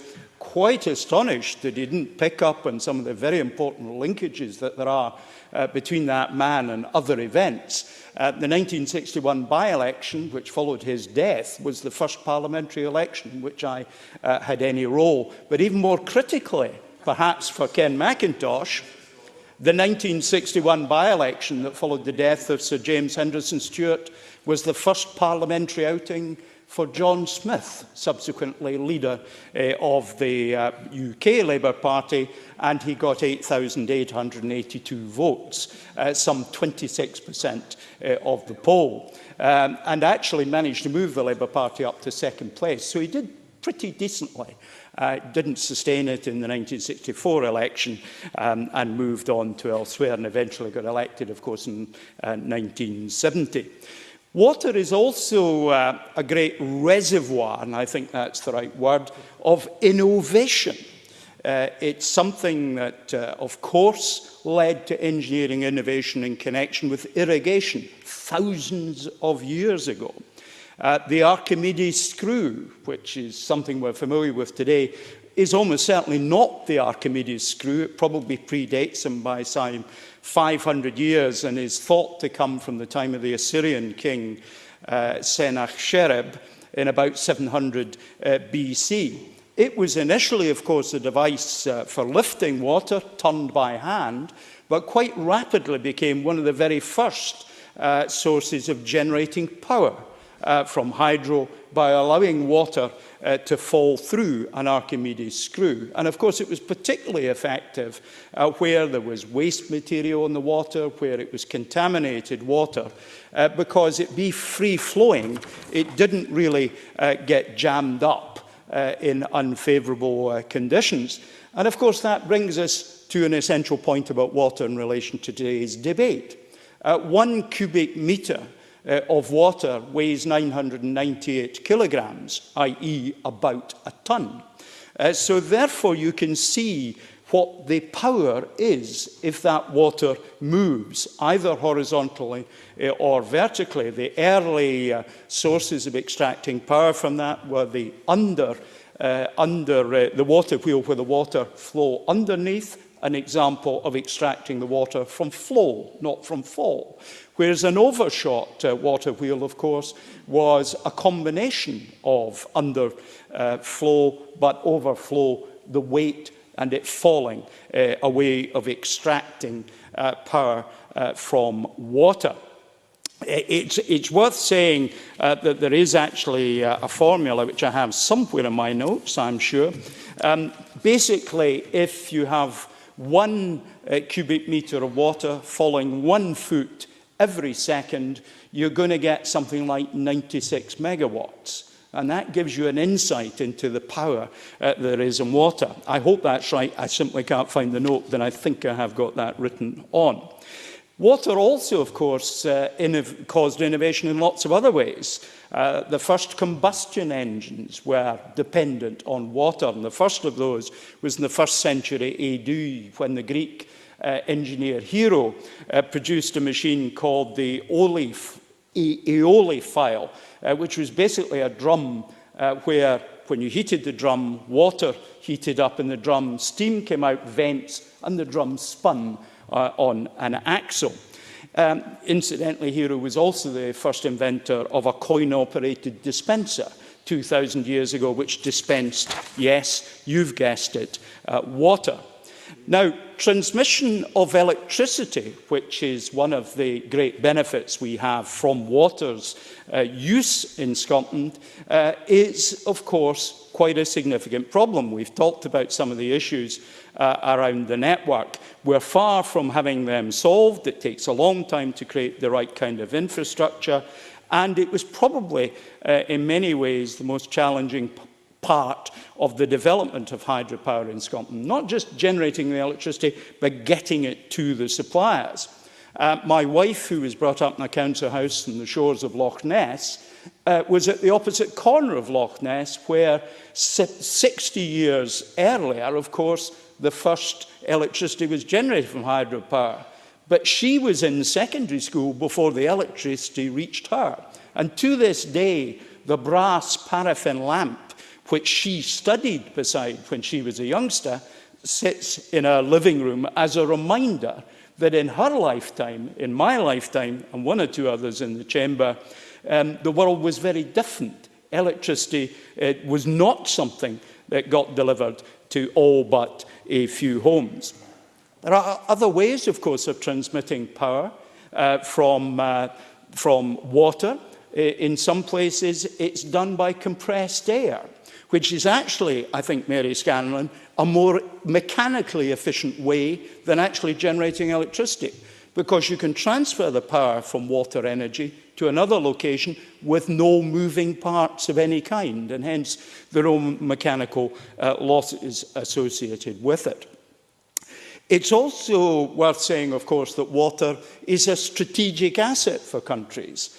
Look at NASA's building of the Aswan Dam, which was for irrigation, but also for hydropower. And, of course, the current debate there is, debate I think is the right word, between Sudan and Egypt, as Sudan seeks to dam the Nile. Mr Stevenson, could you begin to conclude, please? I will certainly think about that, Presiding Officer. It's also, of course, our hydro schemes, something that's attracted tourism. Just think of the salmon ladder associated with hydropower at Pitlochry. Let me just close, Presiding Officer, as invited so to do, by saying that what Tom Johnston created is something that lives with us today and isn't just a supplier of power. There's an emotional attachment to people in the north of Scotland. There might be the brand SSE on the side of the vans these days, but people generally still talk about it as the hydro. Presiding Officer. Thank you very much. I call Malcolm Chisholm to be followed by Nigel Dawn. Presiding Officer, today we celebrate the achievements of the pioneers of the 1940s who saw the potential of Scottish water and harnessed it in a way that changed energy production in Scotland forever. The Hydroelectric Act of 1943, the brainchild of that great Scottish Secretary, Tom Johnston, heralded a new dawn in the use of renewable energy for large-scale generation, creating thousands of jobs, as well as an entirely new way of thinking about our greatest natural resource. It was a momentous achievement, and it is only right in this anniversary year to recognise the achievement of so many in the 1940s and thereafter, demonstrating what can be achieved through a shared agenda for positive change in Scotland. At present, there are 120 installed hydro-generating stations across Scotland, and these vary in their generation capacity from over 100 megawatts down to a few kilowatts. This amounts to over 1,800 megawatts of capacity, an important contribution, but it does, of course, vary with the levels of rainfall experienced in any given season. As the Government's ROC banding review of 2011-12 highlights, a dip in renewable energy generation was recently attributed to a fall in hydro generation due to much lower rainfall in 2010. This should not, however, act as a disincentive to providing subsidies through ROCs, since new technologies can mitigate for any loss through preparation for periods of drought. The motion points in particular to the potential of pumped storage hydro projects.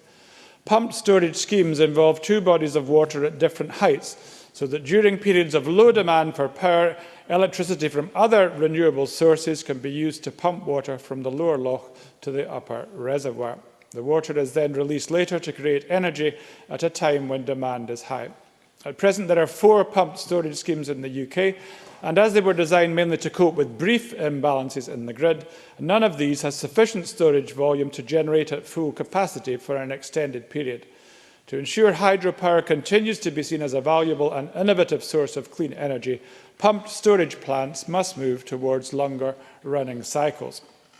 One example of a power station currently in planning that would be able to fulfil this remit is the Scottish and Southern Energy's Corrie Glass proposal.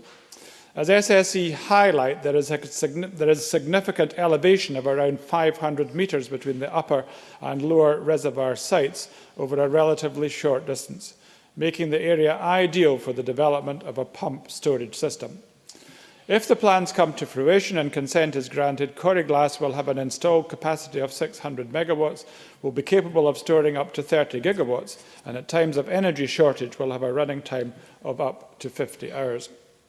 It is predicted that building this scheme with its higher than average elevation and deep lower underground cavern will cost as much as £800 million.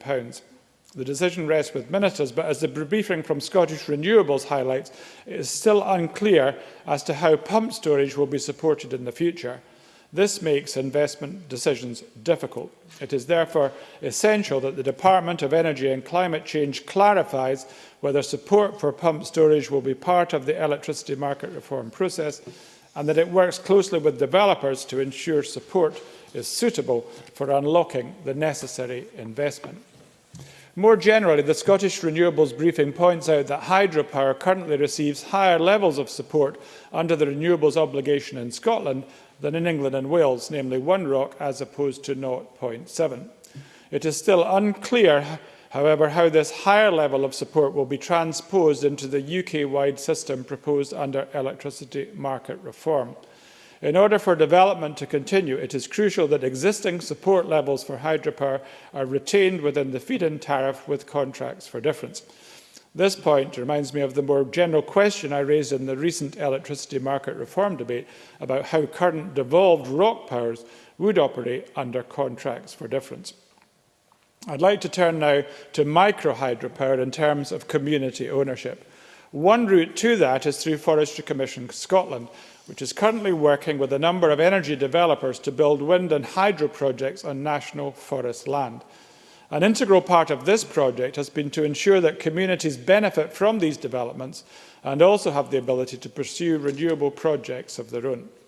Under the National Forest Land Scheme, community organisations that submitted expression of interest forms by the deadline of 30th of June 2012 may pursue a site if it's not already committed to a development partner. Under the National Forest Land Scheme, communities can apply to purchase or lease land to develop renewable energy projects such as micro-hydropower systems and make the most of natural resources in the area. Community projects that receive planning permission could play an important role in providing a carbon-neutral, sustainable energy source that is efficient from day one. As we move forward to achieving a low-carbon energy sector, we must develop a vision that promotes climate change objectives but also harnesses the potential of local communities who stand to benefit most. Micro-hydropower is a reliable and highly efficient way of generating electricity that functions as a small, clean electricity source in a decentralised energy system. In an article in 2008, Greenpeace highlighted the pressing need for decentralisation. They stated that the UK's centralised energy sector was designed to meet the needs of a society that hadn't even heard of climate change, pointing out that the typical power plant in the UK was only 38% efficient. We now know better, and the capacity for change through subsidising and encouraging development of our hydropower stations is more apparent than ever. In conclusion, hydroelectric was the first form of electricity generation to bring the power of nature closer to the people. What could be more fitting than using the technologies that have developed since 1943 to take it even closer, decentralising provision and creating a more diverse, reliable system? I'm happy to join members in celebrating the progress made to date and in promoting our shared vision of a clean and sustainable energy future. Thank you very much. I now call Nigel John to be followed by Jamie McGregor. Thank you very much, Presiding Officer. I thought when this came up that I'd finally made it in Parliament. Having been a chemical engineer in a previous existence, I thought hydroelectricity, what more could be up my street? And then, of course, I realised that folk were actually going to talk about history, they were going to talk about economics, they were going to talk about feed-in tariffs, and all of that had nothing to do with the laws of thermodynamics. And I'm not going to go very far to the laws of thermodynamics, don't worry, but it did occur to me that there are a few structural and systematic things that we ought to address.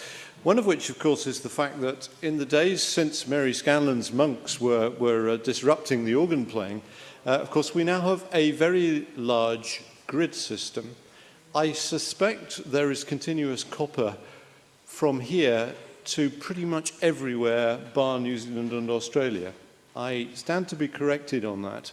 There will, of course, be some switches in between, and there will be some relatively small connections which will rather mess the system. But one of the reasons why the organ does not dim the lights now is because there's such huge capacitance out there that actually you can change the loads quite considerably and everything does keep working. What we want to be able to do into the future is to ensure that that electromotive force stays there with the minimum release of carbon dioxide. That's what greening the economy is all about. We want, of course, to maximise power security and we want to minimise the capital cost in getting that capacity in there. And if I could just pick up on a point that Stuart McMillan was making earlier, of course, fuel prices depend on how you choose to cut the cake.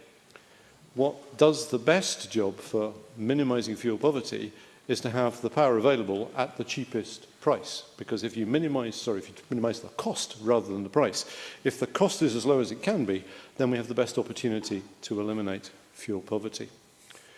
Renewables, of course, cause us a problem because many of them are not continuous, and as other members have mentioned, storage is a problem. Wave power comes and goes, though it's pretty unlikely that you have a totally still day. Tidal power, which of course is potentially quite significant, is by definition cyclical, and the maximum power is over a relatively short period. And wind power, as we all know fine well, is variable. It can be absolutely magnificent one day, but simply not be there the following. Storage remains one of the conundrums. Batteries will, I suspect, and this is what the industry is telling us, be significant in the longer term. When our cars are all actually powered by batteries, they will be recharged when they're in the garage or on the forecourt. They will be recharged when the electricity is available and not just overnight. And actually that will build in a huge capacity as well as a bit of capacitance. Mention has, I suspect, already been made about liquefied air. It's one of the ways of storing electricity. You can then expand it through a turbine. It does work. It is nonetheless exceedingly expensive. It's not going to be thermodynamically terribly efficient. It will have its place, but it's never going to be the major way of storing electricity, I would suggest. The grid tell us that much of the capacity within the system will be built by demand management, by actually making sure that in the future, for example, our washing machines switch themselves on when there is electricity available. You just load it, press the on button, but actually it will decide when in the next 12 hours it's going to work to make sure that electricity is being used when it's available. And that, I'm sure, is a very significant part of what's going to happen. But hydro pump storage, as members have already mentioned, is an important part of what can be done. It's very efficient, but it's at its best when it's very close to those intermittent generators, because that actually minimises the amount of copper that is required between the intermittent generator and the pump storage. Stuart Stevenson. I wonder if the member is aware of the work that's currently being promoted by the UK government and elsewhere worldwide on the intelligent network, and the delays that there have been due to an inability to come up with appropriate interoperating standards that mean that your washing machine and the network can talk to each other intelligently. Nigel Dawn. Indeed, if the member will forgive me, that's not an area I'd really want to go to this afternoon, because I think it does take us off the subject, and there are other things I'd like to address. But it makes an absolutely fair point that if only machinery can talk to each other, we could do a lot of things already. The small scale, sometimes called micro, has already been mentioned. It's interesting what we call micro in this context, of course, might well be several hundred kilowatts, and we think of that as micro in the context of power stations. It would be remiss of me, presiding officer, not to mention the Glen Clover Hotel in North Angus, which has recently installed a very small, in the context, water wheel, which takes water from the diverted brandy burn. As I say, it generates 220, I think, kilowatts on the nameplate. And it provides not free, but relatively cheap and continuous electricity to that part of the Clover, which does mean, at the very least, that there needs to be less investment in the rest of the infrastructure to make sure there is a continuous supply. I echo comments made by Claire Baker and Mike Mackenzie about the need for SEPA to make sure that they are applying appropriate rules, and if those rules need to be changed, then maybe the government needs to reflect on changing the guidance and the rules so that these kind of schemes can be put in, obviously with due consideration to the environment, but with no unnecessary delay or complication. Because one of the important issues, which I don't think we've yet stressed, is that hydropower is effectively base load. It is continuous. It is not intermittent. Now, as Malcolm Chisholm has pointed out, if it really doesn't rain very much at all, then you're going to run short of water until your total installed capacity and generation may drop. But this is not an intermittent electricity generation system, and therefore it's actually extraordinarily important as part of the system. The economics of it also bears some consideration. As members have already mentioned, we've been doing this for a very, very long time. My grandfather was actually installing some of these between the wars when he worked for Balfour Beatty. And that means that the technology is very, very old, very well understood, very well costed. And that means that any project can be pretty accurately costed. The uncertainties now arrive not as they do from the project cost, as they do in many other areas of life, but from the tariffs, from the feed-in, from what the income is going to be as a result of the investment. And that's quite different from many other very large capital investments, and it makes it important to those who are thinking of doing this kind of thing that the feed-in tariffs are well understood, are known in advance, and can be depended upon. Lastly, Presiding Officer, can I just reflect on the future of hydropower? Independence or no, let us be absolutely clear, it is going to continue to reign in Scotland. Independence or no, let us be absolutely clear that there is going to be continuous copper wire from here to the ends of the earth. Actually, this is a classic case of interdependence. It is important that we in Scotland are able to make the appropriate decisions. It's appropriate that the rest of the world makes its decisions. But actually, electricity is not going to stop at Hadrian's Wall. And actually, we have an awful lot of rainfall, which we should be turning into electricity for future generations. Thank you. Thank you very much. I call Jamie McGregor to be followed by Jamie Hepburn. Thank you, Deputy Presiding Officer. And I refer members to the reference to hydro in my register of members' interests. I'm very pleased to take part in today's debate. As an MSP for the Highlands and Islands, I recognise the contribution that hydropower has made over the last 70 years in meeting the energy needs of communities in my region and indeed across Scotland since the Hydroelectric Development Scotland Act of 1943. Tom Johnston was indeed a far-sighted Secretary of State with his vision of a light in every glen. And I hope he's mentioned in the Visit Scotland website. He certainly should be. It's also a pleasure also for a Conservative to be able to praise a Labour politician, probably because the opportunity arises so seldom. But the fact that this one was appointed by Winston Churchill makes it even better. And near Inverary, in Argyll, it certainly is. Could the member remind me which party Winston Churchill was actually a member of at that time? Well, McGregor? It wasn't the SNP. Near Inverary, in Glenera, there's a house called Electric Cottage, which was the first to receive electricity in the 50s after the Shearer Dam was built. It's amazing to think that that glen, which is only 60 miles from Glasgow, didn't get electricity until the 1950s. Hydro now produces 12% of Scotland's needs, and it could be so much more than that. And I'm told, Mary told us all about the monks with their 18 kilowatt scheme from the River Taff, and I pay tribute to all those who are involved in some... you might wish to refer to the member by her full name, Mr McGregor? I beg your pardon? Mary Scanlon, I do beg your pardon, mentioned, anyway, the monks, and I paid tribute to all of those who were involved in some of the pioneering large-scale hydro developments in the Highlands over the last 70 years. Scotland led the world with these, and people came from across the planet to view our engineering prowess. That was, of course, before we discovered oil, and renewables got put on the back burner. The hydro dams that were built in the 60s at places like Lagan, Shearer, and Cruachan are remarkable, and indeed beautiful structures, although there was much opposition at the time that they would spoil the view. Now, hydropower is a long-established part of the community. I myself live on Loch Orside in Argyll. I live near the Cruachan power station, which is located within Ben Cruachan itself, which, when it was built, at any rate, was the largest pump storage scheme in Europe. And I believe that Labour's own MSP, Dr. Richard Simpson, in his younger days was a driller on the Cruachan scheme. In fact, I know he was, and I believe a very good one too. So there I go, praising Labour again. I don't know what's happening today.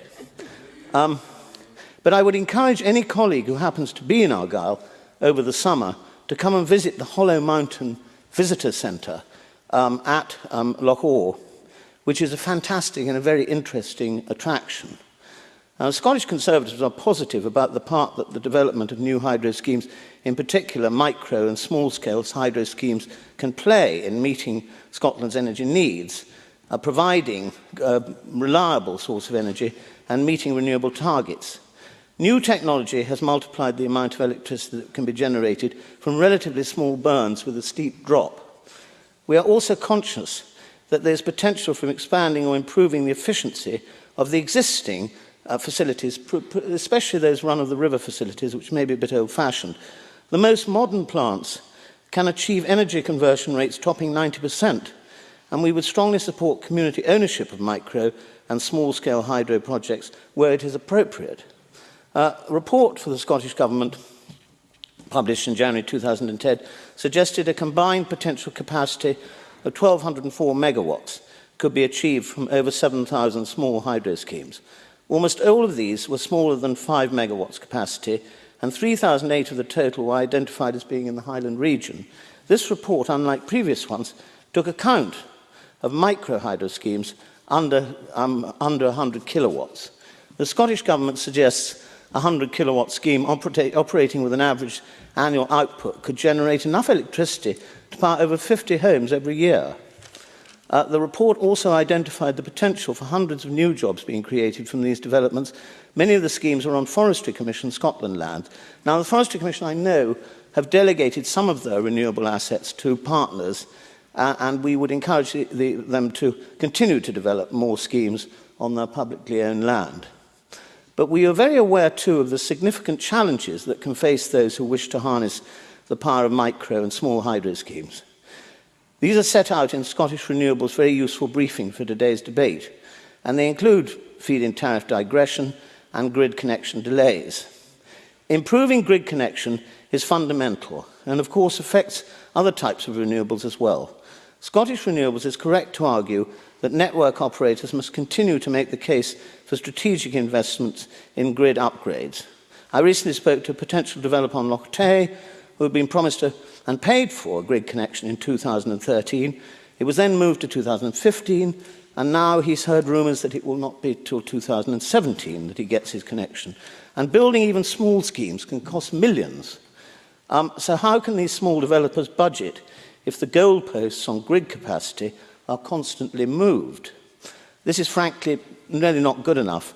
Hydropower is a highly acceptable form of renewable energy, which once installed can go on producing for 50 years or more, perhaps even 100 years. It is contributing directly to Scottish GDP, as opposed to imported sources of power which reduce GDP. If this uplift to GDP is to be nurtured, the infrastructure must be put in place to carry it. It is a good long-term investment for the country. Otherwise, the policy is only half-hearted and is extremely unfair to those who are prepared to take the risk of investing. Problems lie not only with the power lines, but with the substations. But investment in these is crucial if we are going to keep the renewable river running. And I would like the Minister to comment on these points. What is being done at the moment to speed this up? He did mention 7 billion investment. I've just got to finish up and then... do finish, please. Do you want me to finish up? 30 seconds. Well, Mary Scanlon made the very important point about protection of fisheries and freshwater mussels, and which I agree with. But we gained so much experience in the past few years over from the existing hydro schemes. Surely we can put that experience to making sure the same mistakes do not occur again. Thank you very much. Thank you.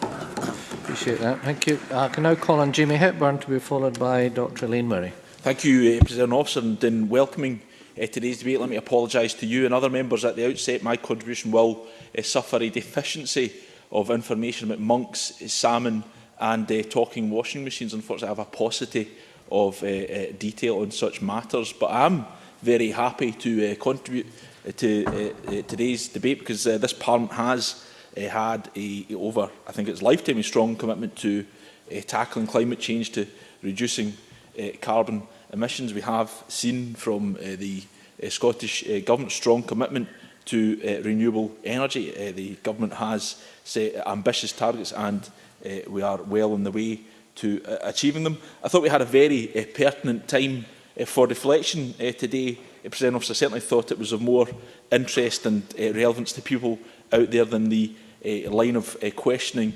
that followed, that was referred to by Jamie McGregor. But John Cape, in his time for reflection, which was entirely about climate change and climate justice, spoke of the need for a game changer to rise to the challenge of climate change, which is of course the great challenge of our times. And we know that renewables can play its part. If we are serious about renewables, then they can be the game changer.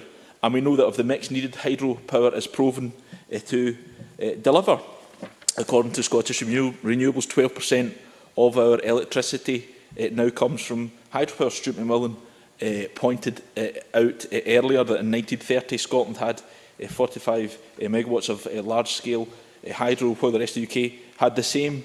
By 2012, Scotland had 1,339 megawatts of large-scale hydro, whilst the rest of the UK had 132 megawatts, which demonstrates, I suppose, the scale of the change in the intervening period. And of course, Tom Johnston deserves huge credit for that. And we currently have enough hydropower to provide almost 1 million homes with their electricity every year. So we do owe Tom Johnston a debt of gratitude for his assiduous pursuit of hydropower. He's absolutely right.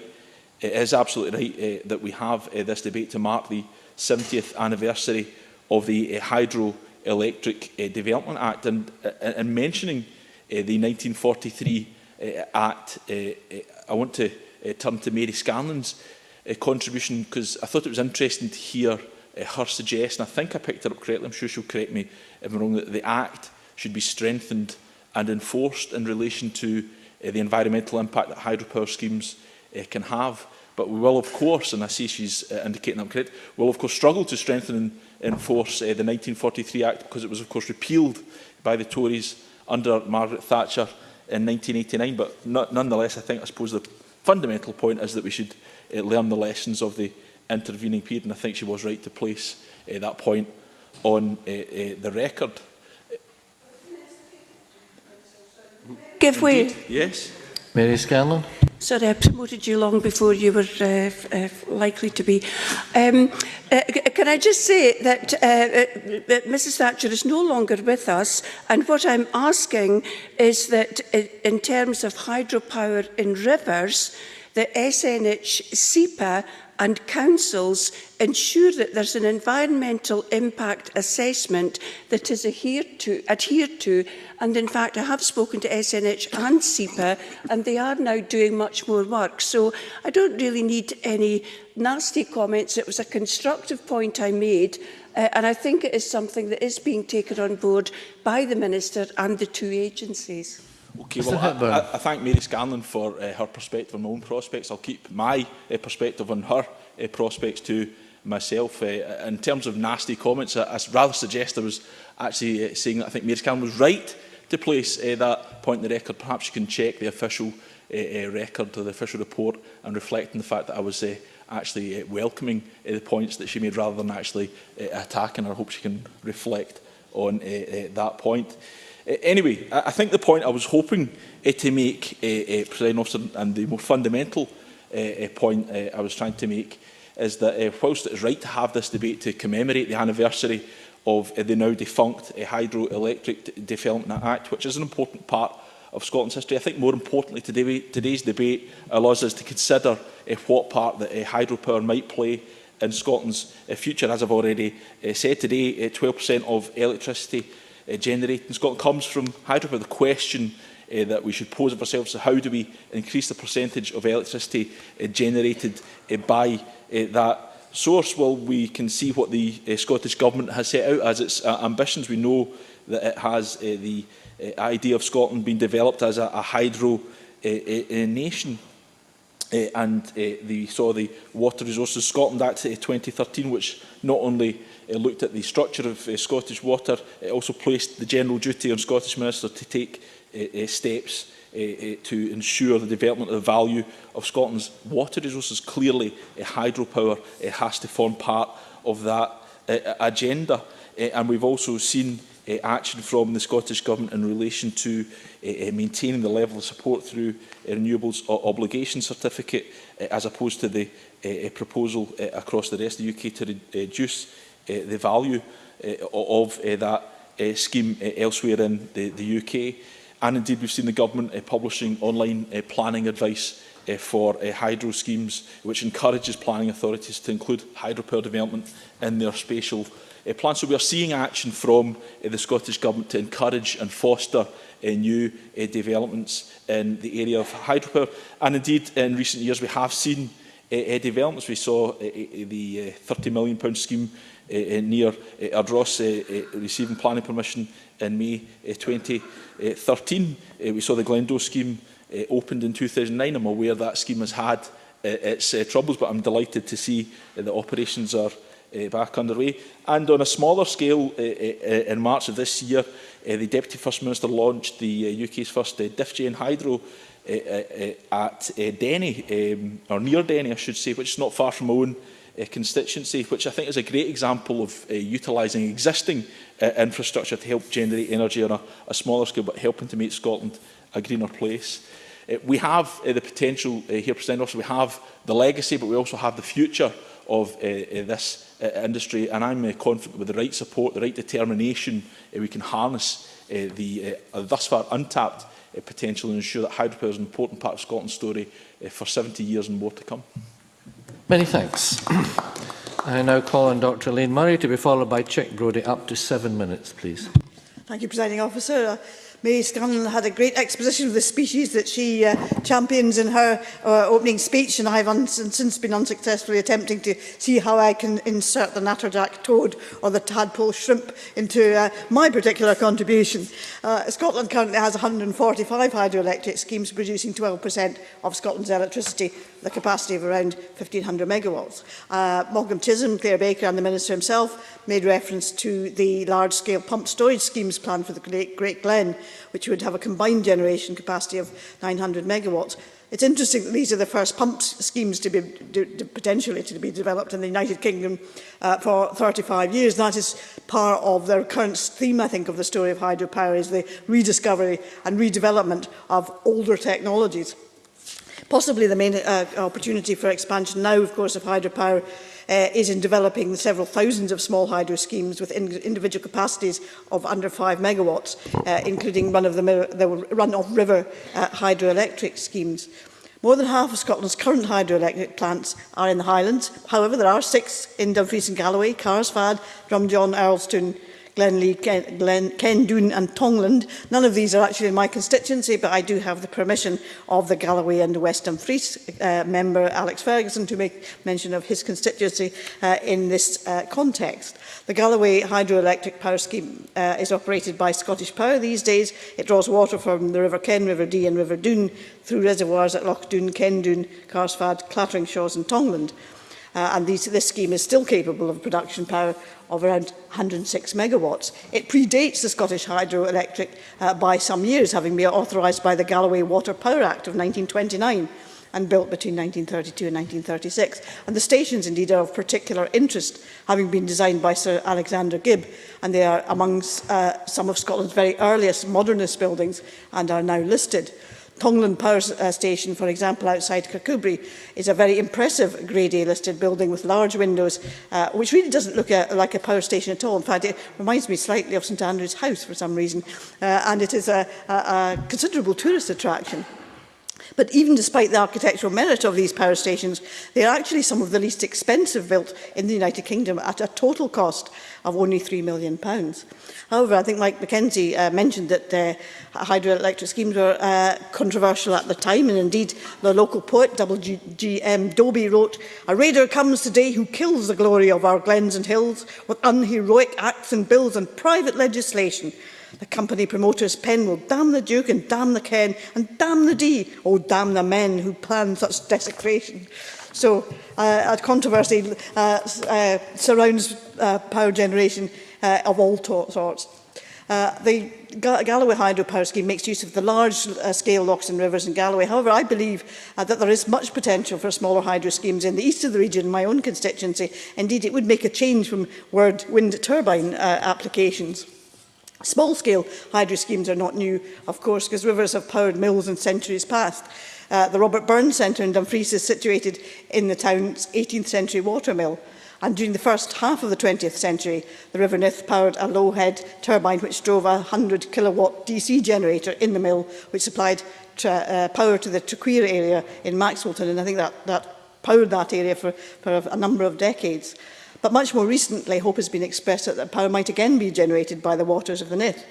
The Nithsdale Area Committee of Dumfries and Galloway Council agreed in 2011 to support the exploration of the potential for a small-scale hydro plant opposite the White Sands, delivering again about 100 kilowatts, using, and that's pity Stuart Stevenson isn't here, but it would be indeed using a reverse Archimedes screw system, which he described to us in such detail. The interesting thing about the Archimedes system is that indeed it is very, very ancient, and it is thought that it might actually have been used in the irrigation of the hanging gardens of Babylon, because it was originally a way of bringing water uphill rather than producing power by allowing it to fall downhill in the reverse scheme. This is being developed potentially as part of an art installation in the river, and it may also be progressed through flood protection measures. And as somebody whose office has frequently flooded, I'm going to welcome both the art installation and the flood protection measures. The Forestry Commission, too, is encouraging the development of renewables on its estate. However, I was rather disappointed when I looked onto their website, because there was actually only one operational hydropower site in Dumfries and Galloway at Buckenburn near Newton Stewart. This is only 0.006 megawatt.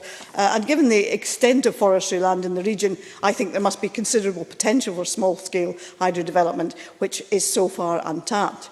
As Mary Scanlon said, the dash for wind, certainly in my region, I think, has distracted attention from other forms of renewables, such as hydropower, which have the capability of being developed also. Yes, certainly. Could I reassure the member that there are currently in the National Forestry Estate 16 schemes with an installed capacity of 14 megawatts, with another being commissioned and 6 with planning consent, 7 more in planning, and a further 100 sites under investigation in the forest estate. Indeed, on the forestry estate altogether, what I'm arguing is that unfortunately there doesn't seem to be sufficient development in the south of Scotland. I would like to see more hydro development actually being explored in Dumfries and Galloway and across the south of Scotland, because I'm certain there is potential there. As indeed there is potential for tidal power in the Solway Firth. The possibility of a Solway barrage has been mooted since the 1960s.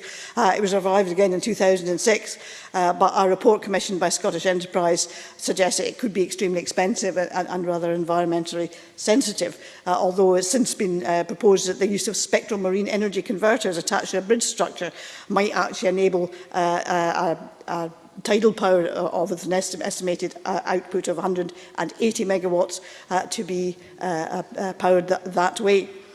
In conclusion, really, hydropower does seem to be experiencing a renaissance, despite the challenges with things like feed-in tariffs, which Ken McIntosh described in considerable detail. And hydropower, of course, must be part of a balanced energy policy. I've argued for many years that other things like nuclear energy could be part of that policy as well. But I do believe there is much untapped hydro potential out with the Highlands and Islands in particular, and I do hope that this will be developed, and perhaps the balance between wind and hydro in the Dumfries and Galloway area might be tipped a bit more towards hydro. Many thanks. And I now call on Chick Brodie to be followed by Claudia Beamish. Up to 7 minutes, please, Mr Brodie. Thank you, Presiding Officer. I wondered at the beginning of this debate, Presiding Officer, whether we'd stumbled into it from the questions about the Visit Scotland website with the multiple enumerations of hydro historical events embellished by thoughts of our Archimedes screw, thoughts of intelligent washing machines, and of course thoughts of Mrs Scanlon's muscles. I'm delighted to support this motion, spelling as it does the government's ongoing commitment to a balanced renewables programme, which incorporates hydro. The Energy Committee's recent report on how Scotland will achieve its renewable targets of generating the equivalent of 100% of our gross electricity demand by 2020, perhaps spent a disproportionate amount of its deliberations on wind as opposed to water. No matter. This debate today helps to redress that to some extent. The motion underlines our tradition, but also our commitment today to over 120 installed hydro generating stations of varying sizes. A generation founded on sound micro and macro mechanics and technology. Several years ago, as a youngster, I visited Pitlochry to be transfixed by the feeling of power, the power of and from water. And just as I was excited then by that commitment, so I'm excited by the opportunities that we have as we go forward today. Last year I was shown, for example, the prospect of the resurrection of significant micro-hydro generation activities that are taking place at an estate near Johnston Bridge. And I applaud our government's commitment to the future of this technology by proposing to leave the support banding at One Rock and the proposition to stimulate further investment of micro-projects under the feed-in tariff agenda. Presiding Officer, these micro-projects are critical, not just in their aggregate addition to national targets, but because of their community impact. Whether it is at Maldy or Fort William or elsewhere across Scotland, community benefit is important, but as I highlighted in the debate, in the planning policy debate and NPF3 debate last week, community ownership and/or participation, whether it's financial or decision-making, has to be a key element in the success of our energy programmes as we drive these programmes forward. But beyond that, I would suggest, as I do so, in commending one company for doing just that, to involve the community. But I think we have to go further and to ensure that our curriculum, our school communities increasingly reflect topics which relate to energy and climate change in an even more intensive fashion. Just as next year's vote recognises the political environment, so today's and tomorrow's education should embrace increasingly the implications of our physical environment. That said, Presiding Officer, all great schemes may gang after gley unless this infusion of water-powered energy has the arteries to be part of the national electricity body. It is therefore essential, not just for hydro, that grid connectivity and establishment are produced, but they have to be sustained. And this is particularly true for micro-power generation and associated pump storage projects in Scotland.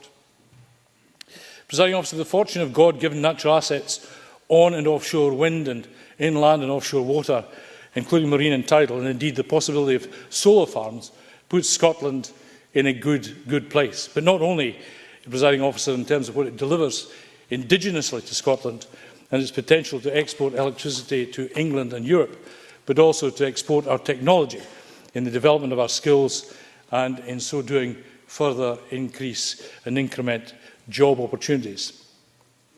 The World Bank is pushing to develop hydropower, which it now recognises as a medium to resolve the tension between economic development and low-carbon emissions in developing countries. As Rachel Kite, the bank's Vice President for Sustainable Development, and who is a top staff member and advisor of the team of the World Bank's President, Jim Yong Kim, she said, hydro is a very big part of the solution for Africa, South Asia, Southeast Asia. And I fundamentally believe we have to be involved. The earlier move by the bank out of hydro was the wrong message. That was then, this is now, we are back. What was additionally significant was that Peter Bossart, the Policy Director of International Rivers, a group opposed to the World Bank's evolving hydro policy, did not oppose the general principle, but argued for smaller projects designed around communities. I am on his team in supporting small micro-generation activities. Presiding Officer, Scotland has the unique opportunity to augment its other forms of renewable energy production by stimulating and investing in community-based hydro projects, not just to drive energy costs lower and so have an impact on fuel poverty and climate change at home,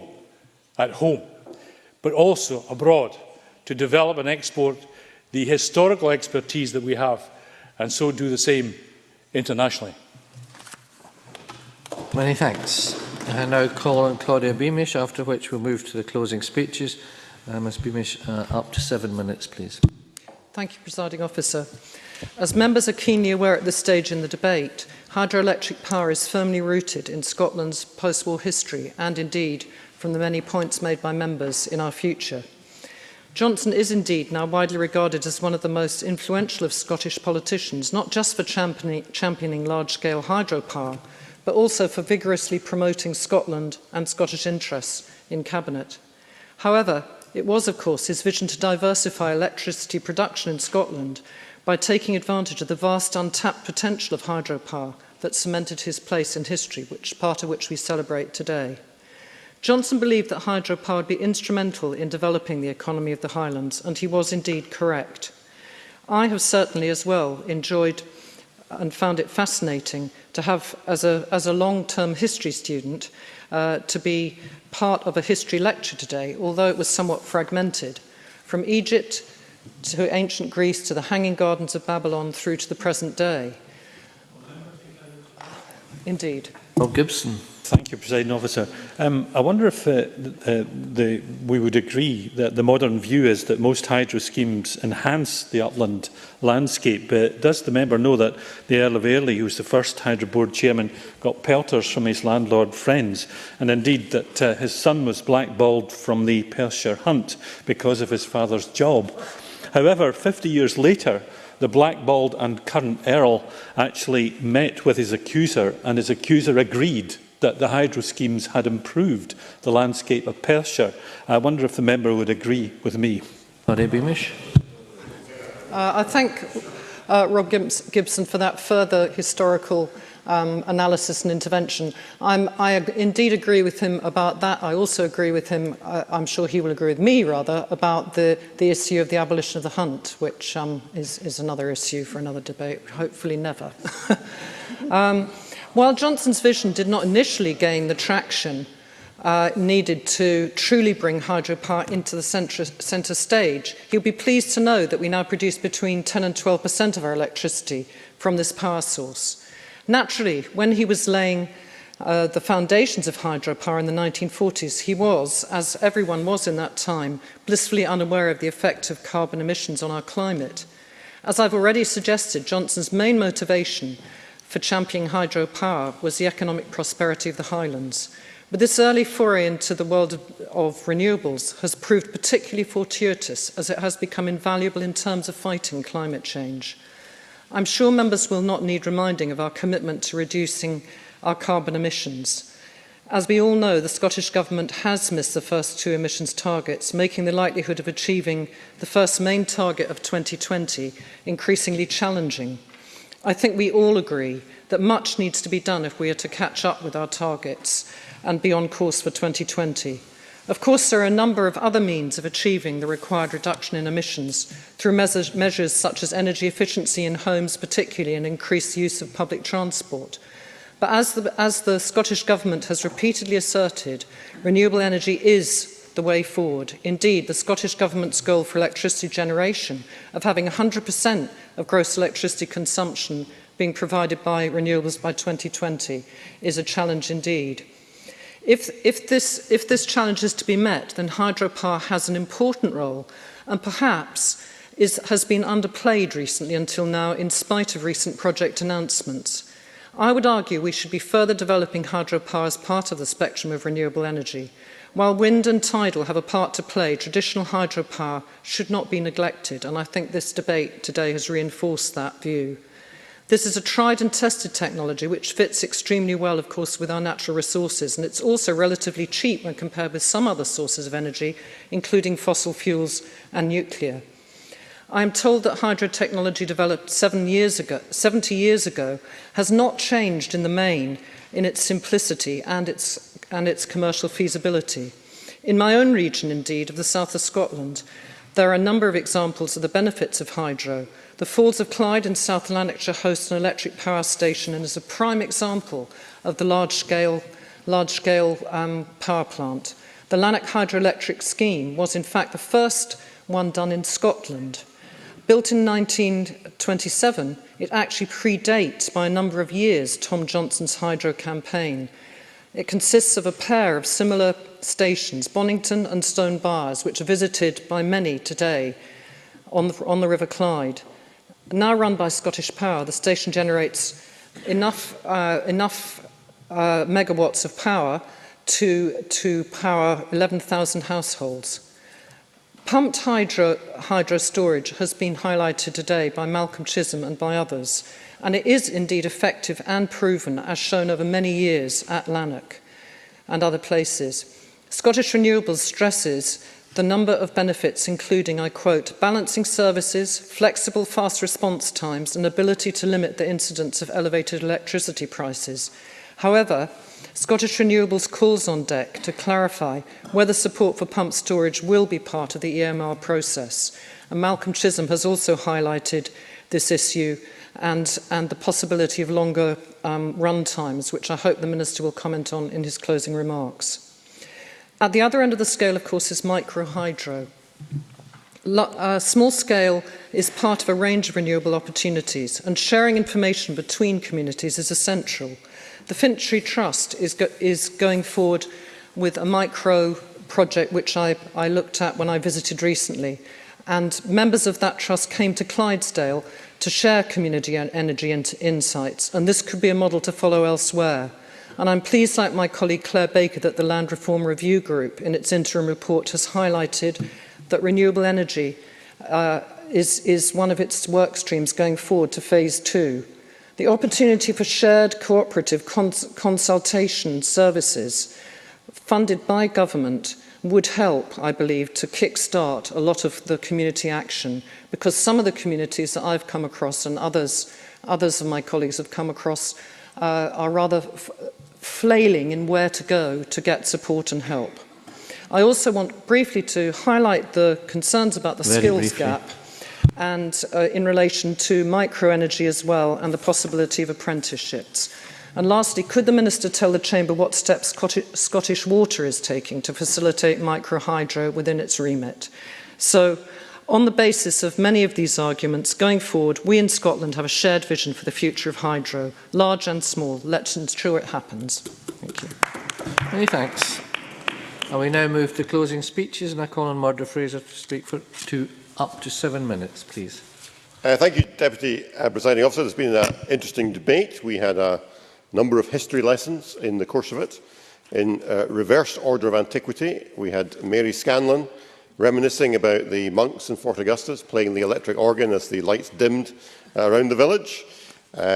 We then had Mike Mackenzie remembering standing in front of a motor car waving a red flag, and we then had Stuart Stevenson learning at the knee of Archimedes.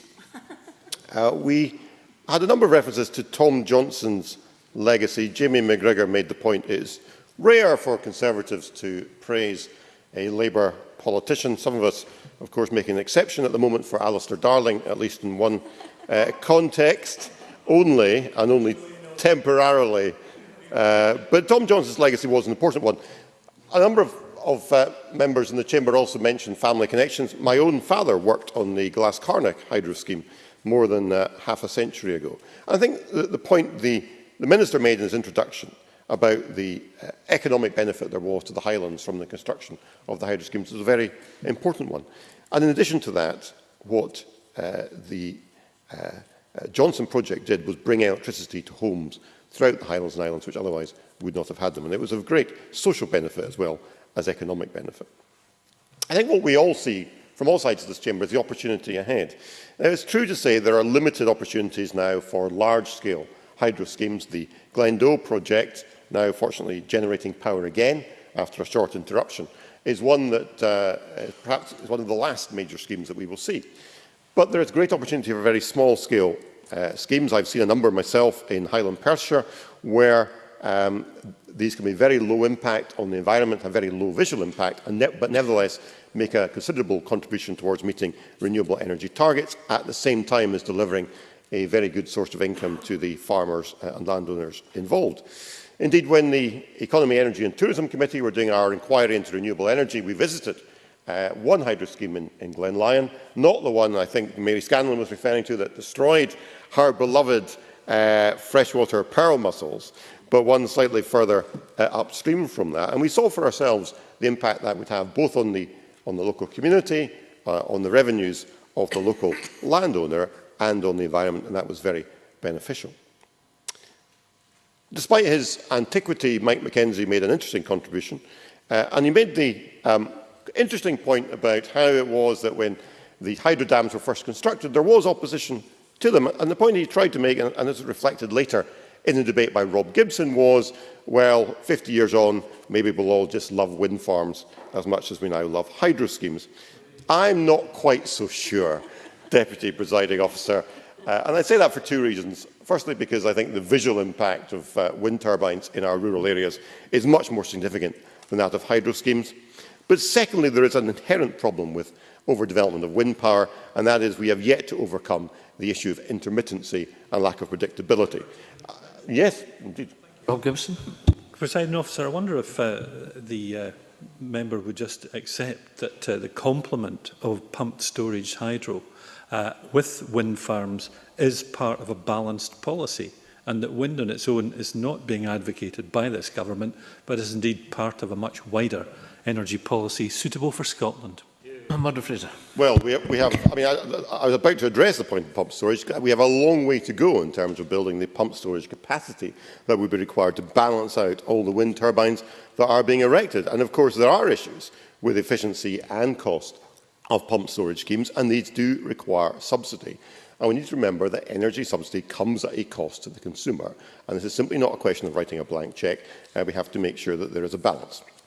Now, I want to raise a specific issue which a number of other members have addressed. Mike Mackenzie, Claire Baker, Jamie McGregor and others mentioned this. And this is the question of small-scale hydro schemes below 100 kilowatts. And this is also mentioned by Scottish Renewables in their briefing paper for the debate. Currently, SEPA have a screening process for small-scale hydro schemes which state they must have no environmental impact. And in practice, this limits such schemes to very small, steep, usually remote locations, unless the operators agree to only remove 1/4 of the river flow, which in many cases will make them unviable. Now, I think there is a concern here. We are seeing an overly cautious approach. It is perhaps a good example, Deputy Presiding Officer, of gold plating of EU obligations, which could be interpreted in a less stringent way. Now, I don't wish to fall out with Mary Scanlon, because I accept that there is a need to protect the environment, whether it's the freshwater pearl mussels or the salmon fishing industry. But I do think there's a need to look at the way we apply these rules, which are preventing the development of very small-scale hydro schemes. As Claire Baker pointed out, these are schemes which could benefit farmers, crofters, householders and local communities. We're losing out on the energy potential. We are disadvantaging the very small businesses as opposed to larger landowners owning land in further upland areas which can benefit under the current rules. And the smaller schemes are more likely to use local trades and buy equipment from British manufacturers. So I'm not sure why we should treat the very small schemes differently from the schemes above 100 kilowatt. And I'd be grateful in his response to this debate if the Minister could address this point and say what the Scottish Government is doing to try and make things better and improve development for small-scale schemes. A number of members mentioned electricity market reform. We've debated this all before, and people have raised issues about delays. These are complex issues. It's important to get these right. What I would agree is it's important that we do maintain the level of support for hydro schemes under the new scheme of contracts for difference. I would urge the UK Government and DEC to do just that. If I have time, I'll give way. No, you haven't. Members in his last minute, sorry. I'm sorry to the Minister, perhaps he can address the point in his winding up remarks. Stuart McMillan raised the point about independence and said, oh, if only we were independent, everything would be fine, rather missing the point that's been made by Mr Ewing on so many previous occasions that post-independence the SNP want to retain a single energy market and therefore presumably whatever rules are currently being put in place would be maintained post-independence. But let me close, if I may, on a note of agreement, because it's been a very consensual debate. Scotland has got great potential in relation to hydropower. Much of that has already been developed. Much more can still be developed. There are opportunities ahead. I hope governments both in Edinburgh and London can work together to make the most of this industry. Thank you. Thank you very much. I now call on Ken Macintosh. Up to 9 minutes, please, Mr Macintosh. Thank you, Presiding Officer. And it has indeed been, unsurprisingly, but relatively consensual debate with some very thoughtful and instructive contributions indeed from a number of members, including Rob Gibson, Lee MacArthur, Malcolm Chisholm, Claire Baker and others. We've had poetry from Elaine Murray. We've had flora and fauna from Mary Scanlon. We've had history, geography, science, engineering and mathematics, and that was simply from Stuart Stevenson alone. In fact, Stuart Stevenson did not disappoint, although he did not confess to knowing Tom Johnston personally. He did not disappoint in his contribution whatsoever, reminding us, I think he was telling us about how the formula for H2O, the lights would go on when Mary was saying the lights would be going off. And then he told us about the origins of Archimedes' screw, which I think was actually a lesson in that, and from Elaine. And I think that was a lesson that, although the Syrians invented it, it was patented by the Greeks. And that's perhaps a lesson for us all there. And I think he ended with we've had a few disagreements about independence, not much today.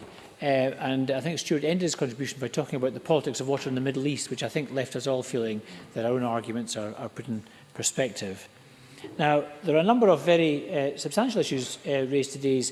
Secure and sustainable levels of finance were clearly addressed as essential, as essential to the entire renewables industry. And a number of members addressed the importance of feed-in tariffs and digression rates in early part of the debate. But if I may add, the current uncertainty about the cooperative bank, which wasn't raised, is also of particular concern to those interested in developing renewable projects. As some members will be aware, around 80 to 90% of the project lending for small and medium-scale renewables comes from the cooperative bank. An excellent project in East Renfrewshire mentioned by Stuart McMillan earlier, the Nielsen Community Wind Farm, relied heavily on support from the co-op. In fact, it's fair to say that funding from the co-op was the crucial factor in allowing community ownership to go ahead in the village. And given the difficulties faced by the cooperative bank at the moment, many other small-scale community-driven schemes may find it difficult or impossible to get the cash they need to get projects off the ground. Now, I'd welcome hearing from the Minister not just about the Scottish Government's own funding schemes, but on how we can put more pressure on the Scottish High Street banks to step in to support small and medium-scale renewables, including hydro. Now, of the major strategic challenges, feed-in tariffs and finance, grid connectivity was raised by a number of members in the context not simply of connecting our islands and the difficulties in planning for on and offshore wind, but crucially for hydro. Again, Stuart Stevenson said that Scottish and Southern Energy are still known affectionately as the hydro. I think Rob Gibson suggested that they have kept the faith in hydropower.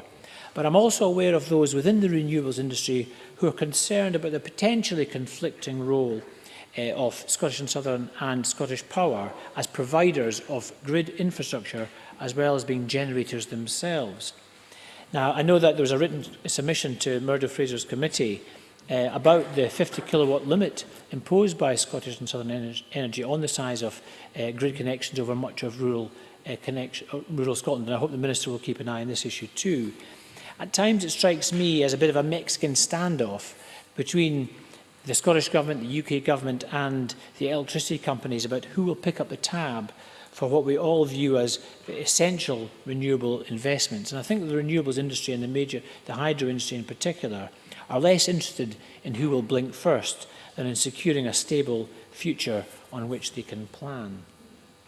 Now that leads me to another related subject which was raised by a number of members, and that's the issue of storage. Hydropower, like all renewables, does suffer from intermittency. I think it was Malcolm Chisholm who highlighted that it may seem after the spring we've just had that water is in abundance, but the figures from 2010 reveal that in a single year, hydro output fell by 40% as a result of low levels of rainfall. So we're all aware that... Mr Don. Mitchell Don. Forgive me, I hesitate to disagree, but could I just ask the member to recognise there's a difference between intermittency, which is the coming and going over maybe hours or days, and the variability, which is undoubtedly there with hydro over weeks and months. I would respectfully suggest that is a different problem from intermittency, which comes with tidal or wave or wind. I accept that the term, perhaps variability, would be a better term to use in this case than intermittency, given that it's a factor occurring over a period of a year rather than days. But the point being that although wind turbines vary, suffer from periodic flows of low and high wind, the point is it does apply to hydro too, and in particular has a particular relevance to pump storage. Now, in answer to questions from Mary Scanlon on the issue, the Minister referred to SSE's planned scheme for the storage at Corriglass and Lochalochie, and that is a very good example if it can go ahead. But a number of members have emphasised that we need clarity from both the UK and the Scottish Government on the future of pump storage. And related to this is the continuing issue of interconnectors, because they also allow for the sharing of renewable energy across a much larger grid, a point that Nigel Donn himself raised. Balancing out the peaks and trough. The Energy Storage and Management Study published in 2010 for the Scottish Government referred in some detail to the benefits of interconnection, and it actually noted that the interconnection capital costs are cheaper than large-scale pump storage.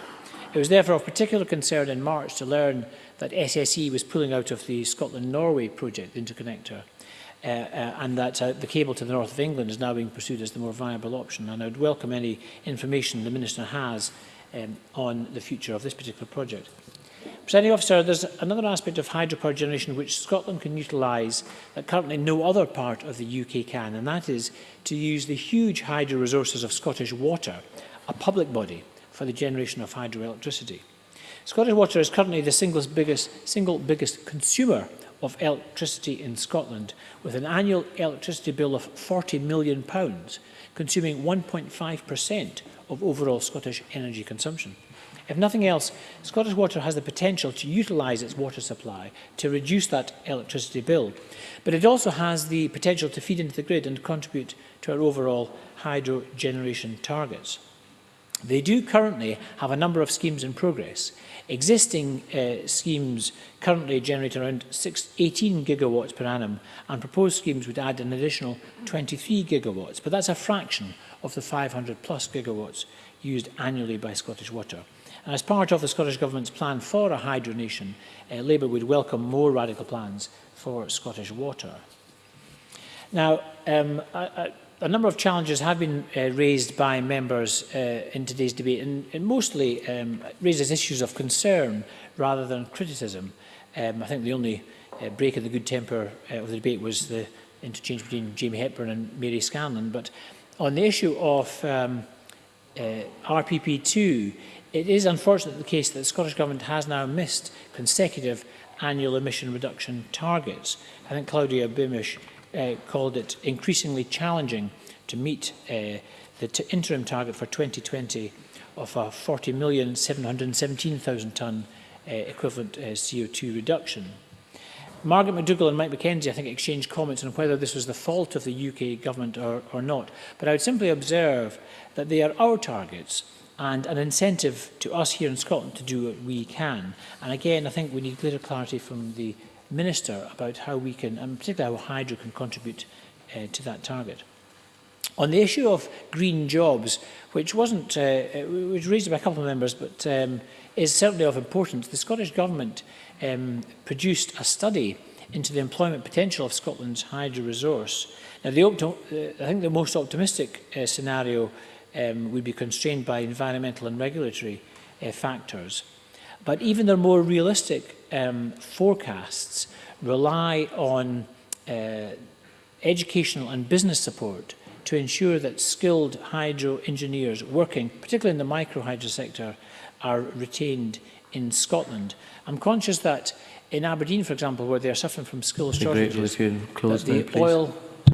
oil and gas industry is quite able to poach staff with higher salaries. And I would welcome confirmation that the Scottish Government will work with the industry to attract and retain talent. In conclusion, Presiding Officer, Malcolm Chisholm said earlier, talked about what can be achieved with a shared agenda for positive change in Scotland. I think that we all support the Scottish Government in the direction of its renewables policy, but we have concerns too about the progress we're making. You must close now, please. Debate has shown. However, in support for the ROCs we've given to hydro and others, we give the Government our support. Thank you very much. I now call on Fergus Ewing. You have until 5 o'clock, Minister. Well, this has been an excellent debate, I think, this afternoon, Presiding Officer, and the reason I felt that it was useful to have this debate was really to demonstrate what we have seen this afternoon, namely the cross-party support that there is for hydropower and pump storage, and that has been demonstrated. and that in itself is of value. And it also shows that we in the Scottish Government are propounding a solution of varied sources of generating electricity. And since it's a day for cross-party consensus, let me quote Winston Churchill again, who said about when it comes to the policy and the policy approach of electricity generation, the solution is variety and variety alone. But it may be a different type of variety, Presiding Officer, in future than it has been in the past. The debate has been interesting. We've had anecdotes, we've had personal reminiscences, we've had scholarship, and this has been, I would say, both variable and intermittent. It has been variably illuminating, and it has been intermittently entertaining. And I hope that distinguished guest and significant figure in the world of hydropower, David Williams, who heads up the British Hydropower Association, who's here this afternoon, has enjoyed the debate and the demonstration of support from all parties for the work that the members of the BHA do, the good work which I've had the pleasure to learn more about at reasonably frequent outings with the BHA in one form or another. Now, I wanted just to try to address some of the topics in the debate, and firstly, the problems most recently highlighted by Scottish renewables, about rising concern over the future of small hydropower in Scotland. And I think Ken McIntosh, to be fair, set this out very well, so I don't really need to repeat the nature of the problem. Nor do I want to make this a party political issue. But I do very much think that this is a problem that, for the reasons that Scottish Renewables have set out in their press release of 18th of June, very much does need to be addressed. Because if we want to see the small hydropower schemes go ahead, and everybody has said that, every party, virtually every member has said we want to see more small schemes go ahead, then I think that the way in which the FIT tariff and digression operate and interrelate is damaging. And the reason for that is that the digression has been applied, as the Senior Policy Manager of Scottish Renewables has rightly said, not to actual built hydro schemes, but potential hydro schemes. And therefore, a scheme which was in itself intended to try to avoid the boom and bust situation and avoid what Mr Fraser highlighted as the excessive risk of an overinflated cost to the public purse, might in itself inhibit the development of more small-scale hydro schemes. And I understand that the UK Government is considering the information which the British Hydro Association has provided, who surveyed 38 developers, who between them plan to pre-accredit 195 schemes with a combined installed capacity of over 98 megawatts. And that this evidence has been considered by the UK Government. And the two particular solutions, because I'm primarily interested in solutions, really, Presiding Officer, rather than just intoning the nature of the problems. The solutions are, one, a one-year hiatus on digression, two, for digression to be based on actual deployment per year. Now, I was going to ask Mr Fraser, not in a polemic way, whether the Scottish Conservatives would support that, but I think they probably would. You can nod if you wish at this point, Mr Fraser. I shouldn't say you, I should say Mr Fraser may wish to nod at this point if the Scottish Conservatives support a solution to the unexpected consequences of the way in which the digression rules are being applied to small-scale hydro schemes. I think there's a steadfast lack of nodding, but anyway, I'll move on at this point, and we'll live in hope for future clarification. Let me turn to the issue raised by many members, Ken McIntosh, Claudia Beamish, Malcolm Chisholm, about what are the forestry doing? What are Scottish Water doing? What is being done? A perfectly reasonable question. Scottish Water has 10 hydro schemes in operation, with 23 other sites either hosting hydro or diff-gen technologies.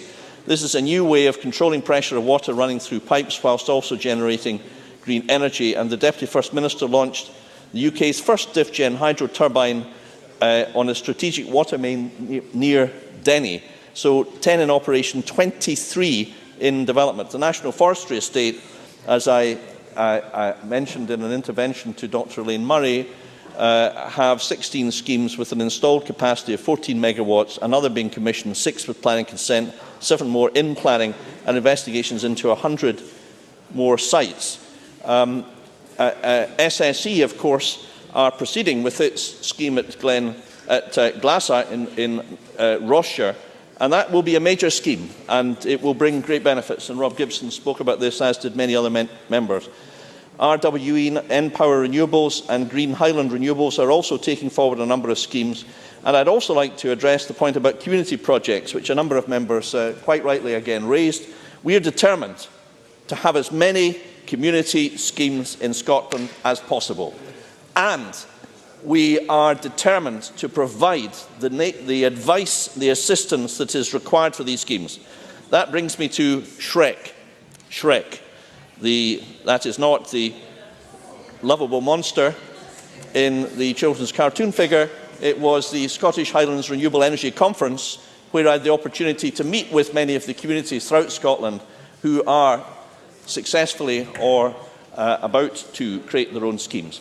And the question of finance that was raised by Mr McIntosh is serious. That is one that's being looked at. And in Aberdeen recently, I met with the leaders locally of the NFU, and one proposal is to aggregate schemes together so that it is possible to make them more attractive to lenders. I would also like to say, yes, certainly. McIntosh. But I thought Rob Gibson made a very good point about some of the small micro schemes or smaller schemes certainly being owned by large landowners, and there being actually very little community benefit, and he suggested that the 5,000 per megawatt should apply there too. Well, I did want to talk about, specifically answer Mr Fraser's point, because he said, would we kind of look carefully at the issue of the dividing line of 100 kilowatts, because those above that, I understand, are likely to cost perhaps in excess of £500,000. Those below that, less so, and therefore perhaps farmers, crofters, individuals may be priced out of the over 100 kilowatt market. Now, this is something we need to look at very carefully, but I have detected, particularly from Mr Mackenzie, a desire to look at this. Also, Mr Fraser, I think we need to look carefully at this to see how the rules have operated, because I understand that SEPA maintained that a number of schemes have gone ahead. So we will look at that, and I will come back to members about that in due course. Pump storage has been mentioned by a great many members, and the benefits, of course, are obvious, particularly in combination with stochastic wind energy sources, and we therefore wish to see more pump storage used. I would say, however, that the lead time is between 6 and 10 years, and the key thing about pump storage is it needs investor certainty, and we do not have that at the moment with EMR. That is the key point, and one that I hope will be answered shortly. Liam MacArthur raised a number of points about the islands, and as he knows, it is close to my heart that we get a solution for connections to the islands. I'm hopeful that with the positive approach of Ed Davey, the Treasury can be persuaded to find that solution, and I continue to work with Mr MacArthur on that, as well as colleagues from Shetland and the Western Isles. It would be absolutely unthinkable that the best place for generating renewable electricity in all of these islands would be shut out from the opportunities so to do. And therefore, I'm hopeful that that will never happen. And I've sought to leave the politics outside the room and argue that case on the merits as we have done. It's an extremely strong case. In conclusion, Presiding Officer, I very much hope that the UK Government, when they're looking at the CFDs, will follow the Scottish model of one rock for hydropower, not the 0.7 model. The Scottish model has seen the biggest project for 5 years being taken ahead by SSE, and Scottish Renewables estimate there's £150 million worth of projects that can go ahead if our approach is followed. Here, as always, we will seek to use our weapon of reasoned argument with the UK Government, and it will be very interesting to see how fruitful and successful that approach will be. Many thanks. And that concludes the debate on hydropower in Scotland, and it's now time to move on to the next item of business, which is decision time. And there is one question to be put as a result of today's business, And the question is that motion 7024, in the name of Fergus Ewing on hydropower in Scotland, be agreed to. Are we all agreed? Yes. We are. And that concludes decision time. And we now move on to members' business, and I would ask members who are leaving the chamber to do so quickly and quietly, please.